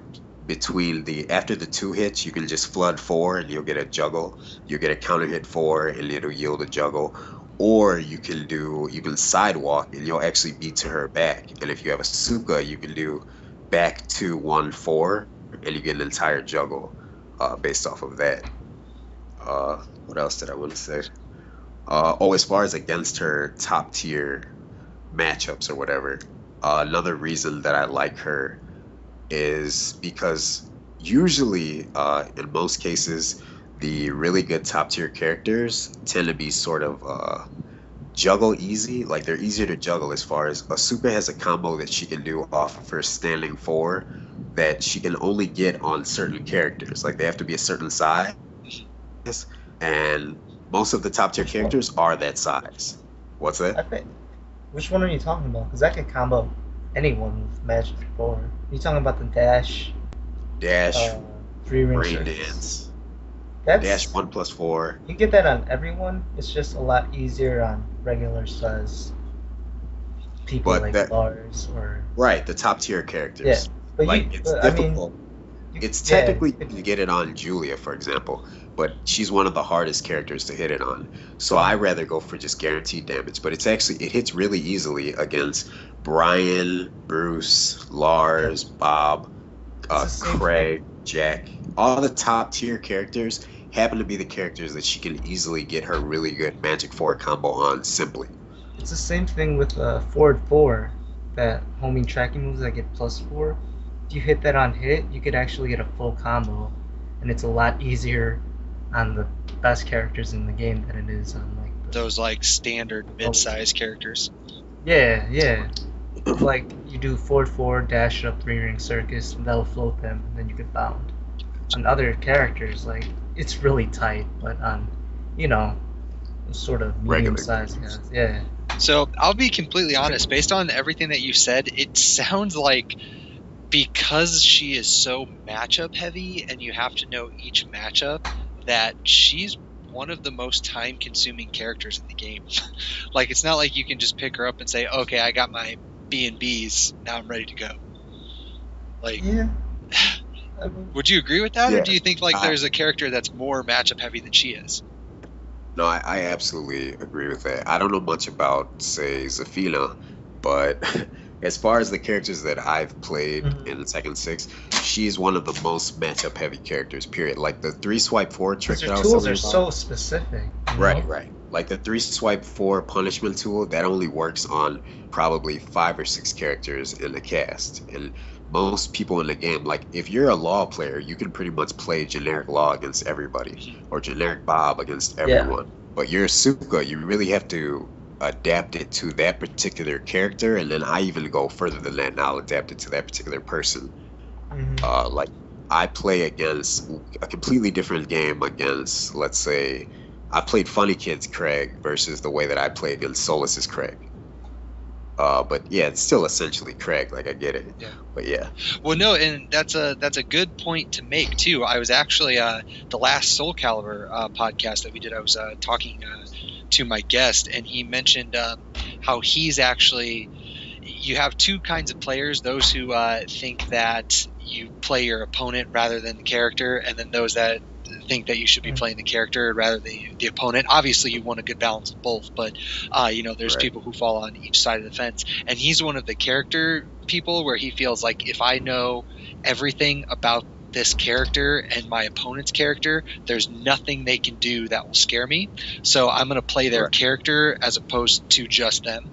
And it kind of sounds like the way that you would play Asuka. Not only would you want to have that character knowledge and that matchup knowledge, but because she's so defense heavy, it allows you the time to sit back and analyze what your opponent's doing. So it Exactly. almost gives you that edge a little bit to be a person who plays the player and not the character. Exactly.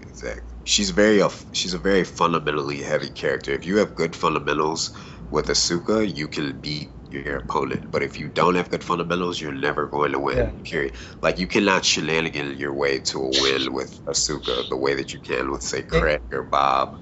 If I Or- mained like a Lars or a Bruce and played as much as I did, starting from when I started Tekken 6, I would be nowhere near as good at Tekken as I am. Just because I forced myself to use Asuka and I forced myself to learn how to play solid. Like she doesn't have all those worldwide tools that you could use against everyone and every character. I think part of that it's the popularity of a character. Yeah. As far as like, there's so many people that play Lars that there's almost a mapped out rule already of here's how you play Lars. Like, Yeah. just look up Whole Man, and there's already a mapped out version of this is what you should do to play a top level if you want to be a top level Lars. Asuka's was Right. exact Whereas game. if you look, Everyone's different. It's crazy. right, like I've never seen an Asuka that I was like, oh wow, I have to do this. Oh, I take that back actually. There's one Asuka player that I think it would have been a good idea maybe to get him for the podcast too, because I think he's really knowledgeable. And I feel like he's actually a better Asuka player than I am. I don't know. I feel like I'm a better Tekken player, but he's a better Asuka player. So I win just circumstantially. But like once he's in the game for longer, I think he has a better Asuka than I do, in my opinion. His name is Drum FX. Actually, he's an ATL. Yeah, he won Ling Masker's Invitational. Oh, I didn't know that. Yeah, because I was trying to get him on the podcast because both Mr. Taxi and Tick, who was the guest for the Bayek podcast, both of those guys were also at that Invitational, and they both had high praise for him. I tried to reach out to him, but unfortunately I couldn't get a hold of him. So, but I know everyone that I talked to about it was like, yeah, you got to get this guy. Everyone watched him at the Invitational. Everyone was impressed. So. I definitely tried, but I do agree he's a very solid player, and it's nice to see, an Asuka or one of those knowledge heavy characters making a splash every once in a while. But sorry, I did try to reach out to him. I promise. He has a very. I think it would have been a good idea if you could have. I'm sure maybe he's busy or whatever, but he takes a different approach to Asuka than I do. Like, he has a very offense-based Asuka. He's not that defensive with her, whereas like he's very much an aggressive. He tries to be aggressive with her, and which is hard, but he does it in his own way. Like he's very unorthodox. Like he'll do unsafe moves and stuff that I would never even fathom. He does, just because like once I find out a move is launch punishable, I usually take it out of kind of my list of moves to do. But sometimes, like the way that Solus plays, Solus will hit you with a move that's -17. That'll be his bread and butter. Oh yeah, like, he throws caution to the wind. He's like, right. But that's, in my opinion, that's why he wins, and that's why he's such a great player, because he's so ballsy that he'll just throw it out like he doesn't. Right. So it's kind of you have to expect the unexpected when you're playing against Solus. He'll throw out a move that's -22, but he'll work it in such a way that it'll hit you. So, and that's how Drum FX is. He uses a lot of like forward 3 for whatever reason, which is like -15 or 14 or whatever. You can punish him heavy for it. But sometimes if you only have certain tools, you'll find a way to make those tools work. So he finds a way to make forward 4-3, for example, work. Or he has a lot of tricks, a lot of little gimmicks that I think are really good, and they're his own. I could tell that he didn't take them or whatever. But he and I have played some pretty good matches online, and we actually played live, and it was very fun because it was good because he doesn't play like I do. He's very much tries to be on the offensive and stuff like that. And but I like his Asuka for sure. I wasn't aware that he won that tournament, but it doesn't surprise me because I could tell that like in time he'll be very, very good. Or he'll be much better. I don't want to say he's not good now. He'll be much better. Yeah, it's interesting that you bring up that topic of different play styles, and there's no real one way to play Asuka. And Craig, you kind of brushed on that a little bit too, because we've actually discussed it in old episodes of the podcast. John Kazama, he actually has a term for it, and he used to be a Steve player, and he was a really good Steve player in 4 as well as Tekken 5. And he quit Steve because Steve ultimately turned out to be a very bland character for him, and still is. He's there's not a lot of different ways that you can play Steve, and he came up with this term, and it's not new or anything, but he said that it's a flowchart character, and that you have characters that they're so what's the best? Flowchart is a really good way to say it, but they're so simplified. Yeah, they're so simplified in the way that they're made that you always have best option A, and then if that doesn't work, go to option B. Like you just have this flowchart already mapped out for you. And but there are some characters like Asuka that they don't seem to be that way at all. In fact, they're the exact opposite. Like you have 4 options. Some of them are a little better, but you're just gonna have to take your pick and go with whatever you feel is best. But it's Steve, Bob, Nina, Law. Actually, that's the same reason that I stopped playing Law and I switched to Armor King, because he's a flowchart character. Every Law plays the exact same way. So. You should see my Law. I'm very anti-Law. I have seen your Law, actually. I've played against your Law, but Yeah, I mean, that's like he just got boring, and that's same with Steve. But Asuka does not seem that way. And actually, Chris, you mentioned this a little bit too. The character herself, I mean, she kind of forces you to put more effort into the game and to learn more about it and to be more fundamentally sound. So, I don't know. It's depends on what you like to do. I mean, I know there's a lot of those players, big money players out there that just like to pick whatever's easiest to win with and just go with it. But yeah. And I can't knock those guys, but because I used to be one of those guys, and like that's actually a reason why I pick Asuka is because I thought that she sucked.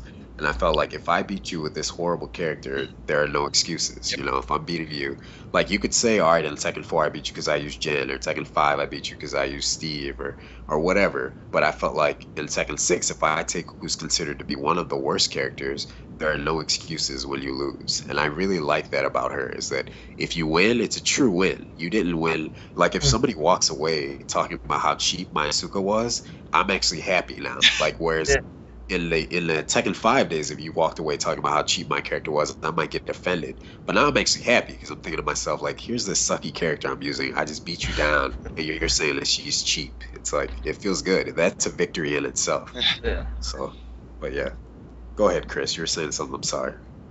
Oh, no, I was just going to say, because her moves are so specific, it's sort of like a double-edged sword in the fact that she can deal with these top-tier characters, but at the same time, she doesn't bully any characters, and that's why she resides in the middle of the tier list, because she doesn't have these matchups where she can like just absolutely take advantage of the character, except maybe like a Wang or something that can't punish anything she does, but she could punish everything he does. But I mean, other than that, I can't think of any matchups where she dominates. Yeah, I that's think because of these specific moves. I think she does, but people aren't aware of it because not enough people play her, so they don't really know. But I think when you really break down the Lars matchup, I honestly think that it's in Asuka's favor. Like, as weird as that is to say, because people think that Lars is so top tier or whatever, I've never had problems with a Lars when I have Asuka, except against the guy that taught me how to play against Lars, and that is little Jin Boy, who, he basically played a very whole man-esque Lars against me, and that was my first experience against Lars, was kind of the super top level Lars. So I really had to learn how to fight Lars right away. And once you really know how to fight Lars correctly, Asuka, I think, handles him very well. Very, very well, in my opinion. Steve as well. I'm not worried about any Steve player either. But I mean, like, she doesn't dominate them or anything. I feel that, I don't know. I disagree. I think that she does really well against certain top tier characters. Like, I'm not afraid of any Law player, for example, if I have Asuka.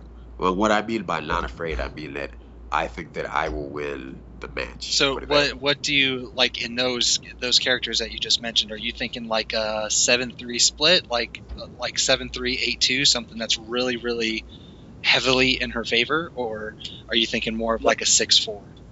Yeah, because we're still talking about Asuka, so I'm thinking like a 6-4, but a 6-4 for her is like a 8-2 for someone else.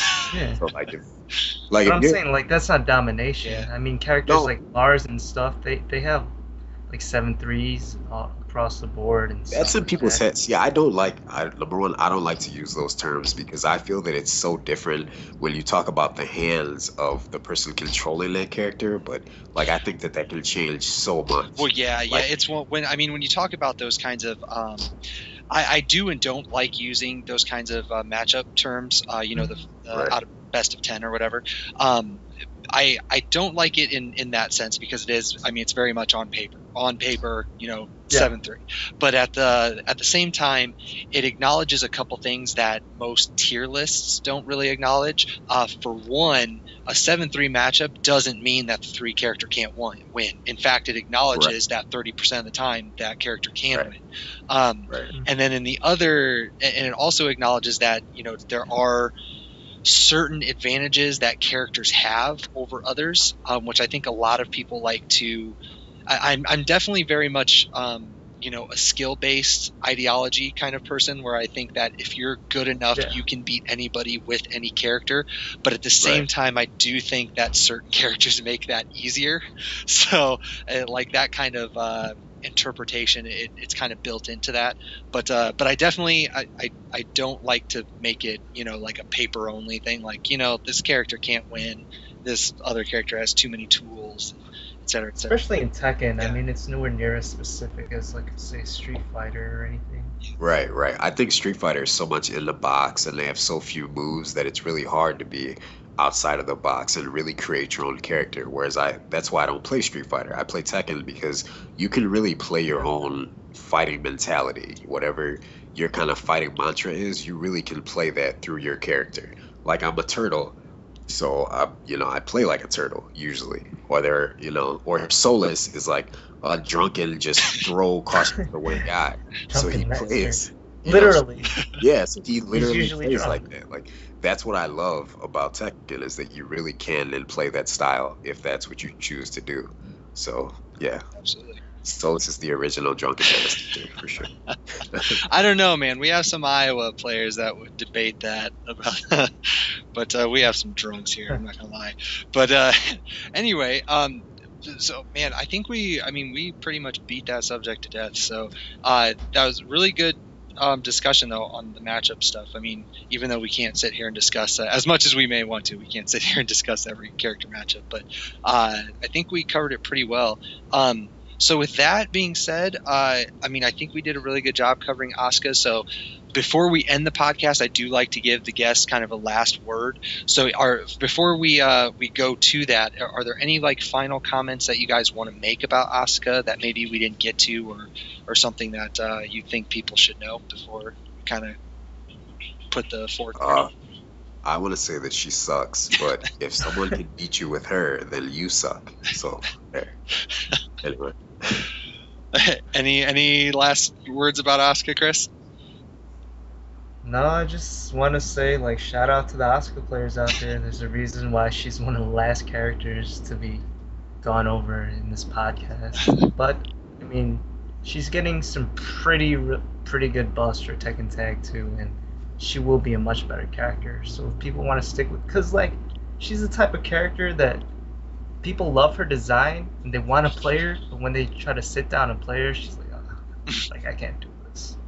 Like, she's probably the most popular Tekken character, or one of the most popular Tekken characters outside of the game. Like, people who don't really play competitively, because people like her look or whatever. I always see people talking about, oh, like that's their favorite Tekken character or whatever. I think he's talking about like hentai or something. I don't know. No. Like it's not even like that. Like, her popularity is just like out there. When I was trying to play Street Fighter Cross Tekken, there were so many 2D cats like, yo, I want to play this character. She's been my favorite. Like, they don't even play Tekken. Well, I fully expect there to be a lot of crossover players once Tag 2 hits, because I think a lot of people are like, man, we play Street Fighter X Tekken, fucking Tekken ain't shit, and they're gonna come over to Tekken Tag 2 and they're just gonna get worked, and that's and I can't wait for that. But when that does happen, I think you're gonna see a lot of Asuka June teams. I think you're gonna see a lot of them, to be honest, because there's I already know a couple of players here locally that like Asuka and they like June, and they're so happy that they get to play two of them in the same match. So I think you'll see a lot of that. But I mean, we have that right around the corner. Hopefully, they did give her some buffs and make her a little bit better. But other than that, that's all we have for Asuka. So the last word I'm going to give to both of you guys. If you have any shout outs or anything else that you want to say before we call it quits, now would be the time. I'm going to throw it over to Chris Cruz for this one. And with that, I'm going to shout out to Trey Phoenix, because he taught me how to play Asuka. He taught me how to play Tekken. I mean, like, if I ever win an Evo, he's the first person I'll ever shout out. You already had that planned, huh? There you go, Trey. Now you got to get him big so that you can get some shout outs. Mr. Miyagi over here. Any shout outs or anything for you, Trey, then, on that? Or yeah, I want to shout you out for having this podcast. I think it's really cool. Yeah, definitely. This even exists at all. Like, when I came up in games or whatever, nothing like this type of thing was unheard of. Or if they did have it, it'd be for Street Fighter. So who cares anyway? But I think it's really cool that you have this, and I'm glad you had MOK And I think what Link Massacre did with that character tournament is a really, really cool idea. I Yeah. wish I had followed it more. Now that I know Drum FX won it, I'm gonna try to check out videos or whatever. I think it's really cool. And shout out to the people that taught me, or not the guys that I learned how to play Tekken with. Little Jim Boy, Iron Monkey, whatever he calls himself now. Jane of Chain, who I hope is coming back for tag. And then I'm gonna talk a little shit, just for fun. I want to call out STL for tag 2. I want them to come back like the beast that they're supposed to be, because I wasn't around during their generation, and I say the Midwest is like belongs to Chicago. I'm sure Zhang is gonna argue, or Milwaukee and all that. So I'm saying that Chicago, we're calling out everybody for tag 2. Everybody in the Midwest. I'm saying right now we're going to be the best. I'm so glad Tag 2 is coming out, because I guess Antonio was supposed to be a beast in that game. So we'll see what's up. That's all I gotta say. Except for Teo. It'll be really interesting to see how the regions fall for Tag 2, because like you figure. It's actually kind of a big controversy, because everybody's like, oh man, Tekken Tag, STL, but a lot of old school players will tell you that it was California and it was Texas before STL took over, and a lot of them will tell you, or will share their opinion, that the only reason that STL took over was because they became pretty big, and then everyone else stopped playing, including Texas and California. So, and if you talk to any of the really, really, really old schoolers, like the people who have been around since before 2000, since when Tekken Tag first came out, they'll be the ones to tell you that. But more importantly, when it comes to STL, you figure it's literally been years since I've seen Slips play Tekken, and Unconquerable is now California. So, I mean, who's going to step up for STL? I mean, is Brad going to play it? He's still doing the Mortal Kombat thing, so I don't know. And he didn't like Tekken 6 at all. So, and Tekken Tag 2 is essentially Tekken 6.2. I think the people that say they don't like a Tekken, that's just an excuse for not being that good at it. So I'll say that also to Slips. But I'm sure he was really good or whatever. But I'm just jealous. I'm jealous that the generation right before me got to play Job and Antonio in his heyday, and Antonio's still solid now, but I want to see he's an old man. Yeah, like everybody's old, and I feel like I'm getting old too, but I want to get to play those guys in a game that they feel is great. So bring it for Tag. I really want to call out the entire Midwest to quit being bitches and worry about, like, the Midwest guys, they stay in the Midwest. They don't go to tournaments in Cali and Vegas and all that. Some guys do, like Zhang, you do it, but like you do it more like you're not necessarily going to win the tournament. I want guys to go to win the tournament. Don't just go to Evo to go. Go to Evo to try to win it. Like why be a spectator? Why just pay your money? I know, Zane, you have a lot of stuff going on. Obviously, you got the podcast. Honestly. Yeah, for Tag 2, I'm gonna give it my all though. I'm gonna give it my best college try to actually win some tournaments, because the last time I actually tried was back in T5, and the best.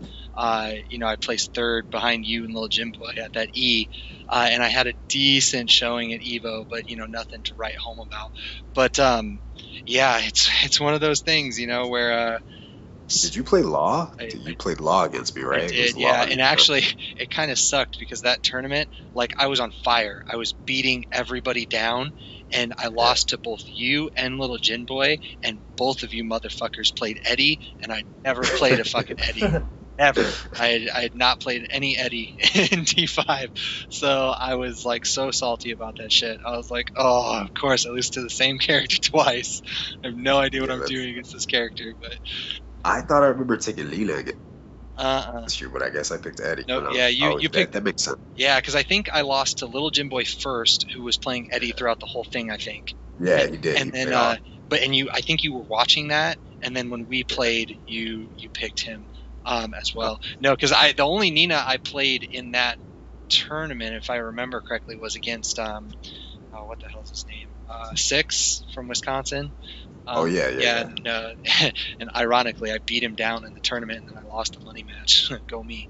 But that's just the way it works. But with Tekken Tag 2, I don't know, man. That like I barely missed the really really hardcore competitive Tekken Tag stuff. Like I didn't really I went to a couple Evos for Tekken Tag, but like I was just starting to get good at the game, so like I didn't really get to play in any majors with when I was at my peak. So we'll have to see how it goes. But yeah, like I have been traveling around to tournaments. I went to UFGT. I went to Ohio. I'd like to make it out to a CEO. Obviously I've been to several Evos. I'd like to make it out to like a NorCal regional or something. That'd be cool. I'm actually glad that you brought up that UFGT, because that's why I'm gonna call and talk shit about. I'm sorry, because I think it's great to run tournaments or whatever, but I heard that it was like $50 to get into the Tekken tournament for that, but only $10 went to the actual Tekken tournament. Yeah, well, and I think that. Go ahead. No, it was a $50 venue fee for that day. It was cheaper if you pre-registered, but if you waited until that day, it was a $50 entry fee. Yeah, because I know that's why Tick didn't enter, because he didn't know if he was even going to be able to go, and then he actually showed up and found out it was $50 for the venue fee, and he was like, "Nope, I'm just hanging out and I'm leaving." I heard they had those Infinity Gauntlets, and the winner of Tekken didn't even get one. Yep, they did. Like they made like 7 or 8 for whoever won first place, like Skullgirls and Dive Kick. Yeah, whatever. It was just they didn't get one at Tekken. Yeah, nope, right. To Come the on, UFGT guys, that's disrespectful.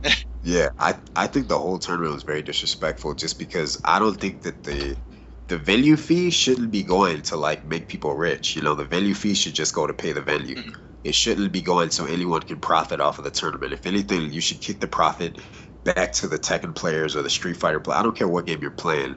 But in my, I guess, day, and I'm aging myself, like if King Fan threw an E and there was a bunch of extra money, I guarantee King Fan would do one of two things. He would kick it back to the Tekken players immediately, or he would say, okay, well, next year we already have a prize pool of X amount of dollars.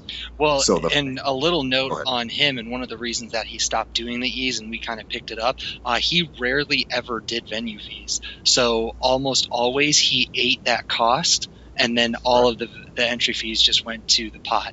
So that was one of the reasons I kind of stopped doing it, because it was really hard for him to organize it. And he comes from that generation where he's like, I'm an organizer. I'm not supposed to be making money off of my players. So He refused to do that. But at the same time, you can only do that for so long before it starts eating into your budget. You can have a venue fee. You can have a venue fee, but don't have a I'm trying to come up fee. Yeah. Like, go ahead, have a venue fee, pay for the venue, but then after that, don't be a dick. Like, why would you mark it up? Because I played in that, or I went there last year, and it was like $20. It was 10 for the venue, 10 for the tournament, which I think that's fine. But don't act as if inflation has gone up by 400%. So now suddenly you have to pay $40 for the venue and $10 for the game that you're actually participating in. So even the guy that won Tekken is probably gonna make what, $30? Like, it's ridiculous. Yeah. So the guy that gets second is losing money. Yeah, I'd have to double check on the prices, but I want to say like when it initially went up, because he put this up.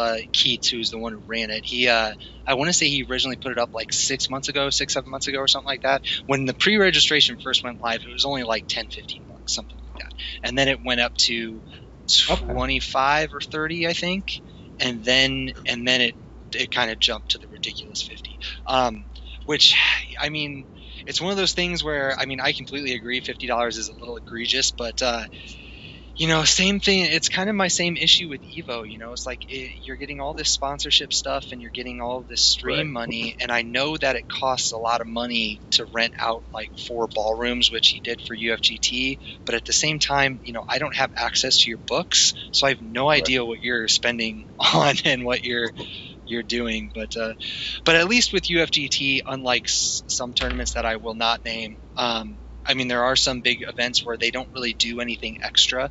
Whereas at least with UFGT, if you were to pay the $50, he does have random drawings. There's like free tournaments and stuff that you can enter. So. But you did that for MLK too. Yeah. And it was yeah. So whoop-de-doo. But I didn't know that it was 4 banquet halls. I thought that they had it set up how they did last year. So I should apologize then. Oh no, it was. It was the exact same setup as last year. All right, so that's ridiculous. Yeah, so that last year entire was second $10. floor is what they had. Yeah, so last year was $10, and this year it's 400 times that. Like, that's retarded. But whatever. I hate to say retarded. It's bad. It's very. It's whatever. Anyway, I'm trying to be PC. There was a recent tournament in Chicago. I don't think it was UFGT, but it was like a pretty big tournament. Like, it was well known throughout the nation, and like it had all the games, but they didn't even post in the TZ forums, I think. So everyone who wanted to play had to like pay that $50 ridiculous fee that you couldn't pre-register, just because we didn't know about it, because they just neglected to post in the Zaibatsu forums about it. That tournament, I do not know. Yeah. Well, obviously they didn't put it in TZ, so I wouldn't have seen it. I know it was a major for like 2D games, but I don't think it was UFGT or anything. I want to say this though. Next year, if they do that same $50 crap, and this year the only reason I didn't do it because I found out that they were doing the $50 thing 3 days before ahead of time. But next year, if UFGT does that, I'm going to run a corresponding Tekken tournament the same day, and I'll get a banquet hall myself, and there will be no venue fee. Period. So either UFGT can do it right, or none of the Tekken players, they can all come to my tournament. So either way, I wish I could have done it this year when I heard about what they were doing, because I think that's just sick. Like, that's just, anyway, whatever. Well, yeah, no, I agree that it was a bit much. I pre-registered, so I didn't pay $50, but I know that there were at least a couple people that did, so I feel kind of bad for them. But so kind of man, we're kind of dragging this on, but kind of a last note, since you mentioned longest ending. Yeah, never ending. But I think we've already eclipsed the longest podcast so far. But you mentioned MOK, and just because I can, we have figured out the next date for the next MOK, which is going to be late October. So expect that announcement and a sticky here within the next couple weeks or so. So we'll get that and it should be, I believe, don't quote me on this, but I think it's going to be the first major. I was going to ask, for Tekken Tag 2. Because Tag 2 comes out in September, and then ours is in October. And, you know, the Evo, that's gonna be hype. Yeah, Evo season doesn't start until, I don't even think till like November with like the Winter Brawl and stuff. So, you know, big Evo tournaments aren't until later, and then I don't think there's any other major going on in that time frame. So anybody who's looking to get some Tekken Tag 2 stuff, you know, just keep a lookout on that. You know, Trey mentioned it. We are going to have giveaways, and this year, in addition to the monitor raffle that we had last year, I'm actually going to give away a monitor for free just for signing up for entering. So, nice. So it's going to be hype. We're going to have fun with it, and I'm going to hopefully love Tag 2. So that's what we'll do. So anyway, well, thank you guys for coming on and talking some Asuka. I really appreciate it. If we didn't give these kids their money's worth, I really don't know how. So with that being said, I would hope so. Yeah, for sure. So with that being said, thank you everyone for listening, and then for both Trey and Holly, you know, thanks for, you know, still playing Tekken, I guess, and you know, just hold out for a couple more months and we'll have Tag 2. So with that, thank you everyone for listening. Thank you guys for coming on the podcast, and we will catch you all later.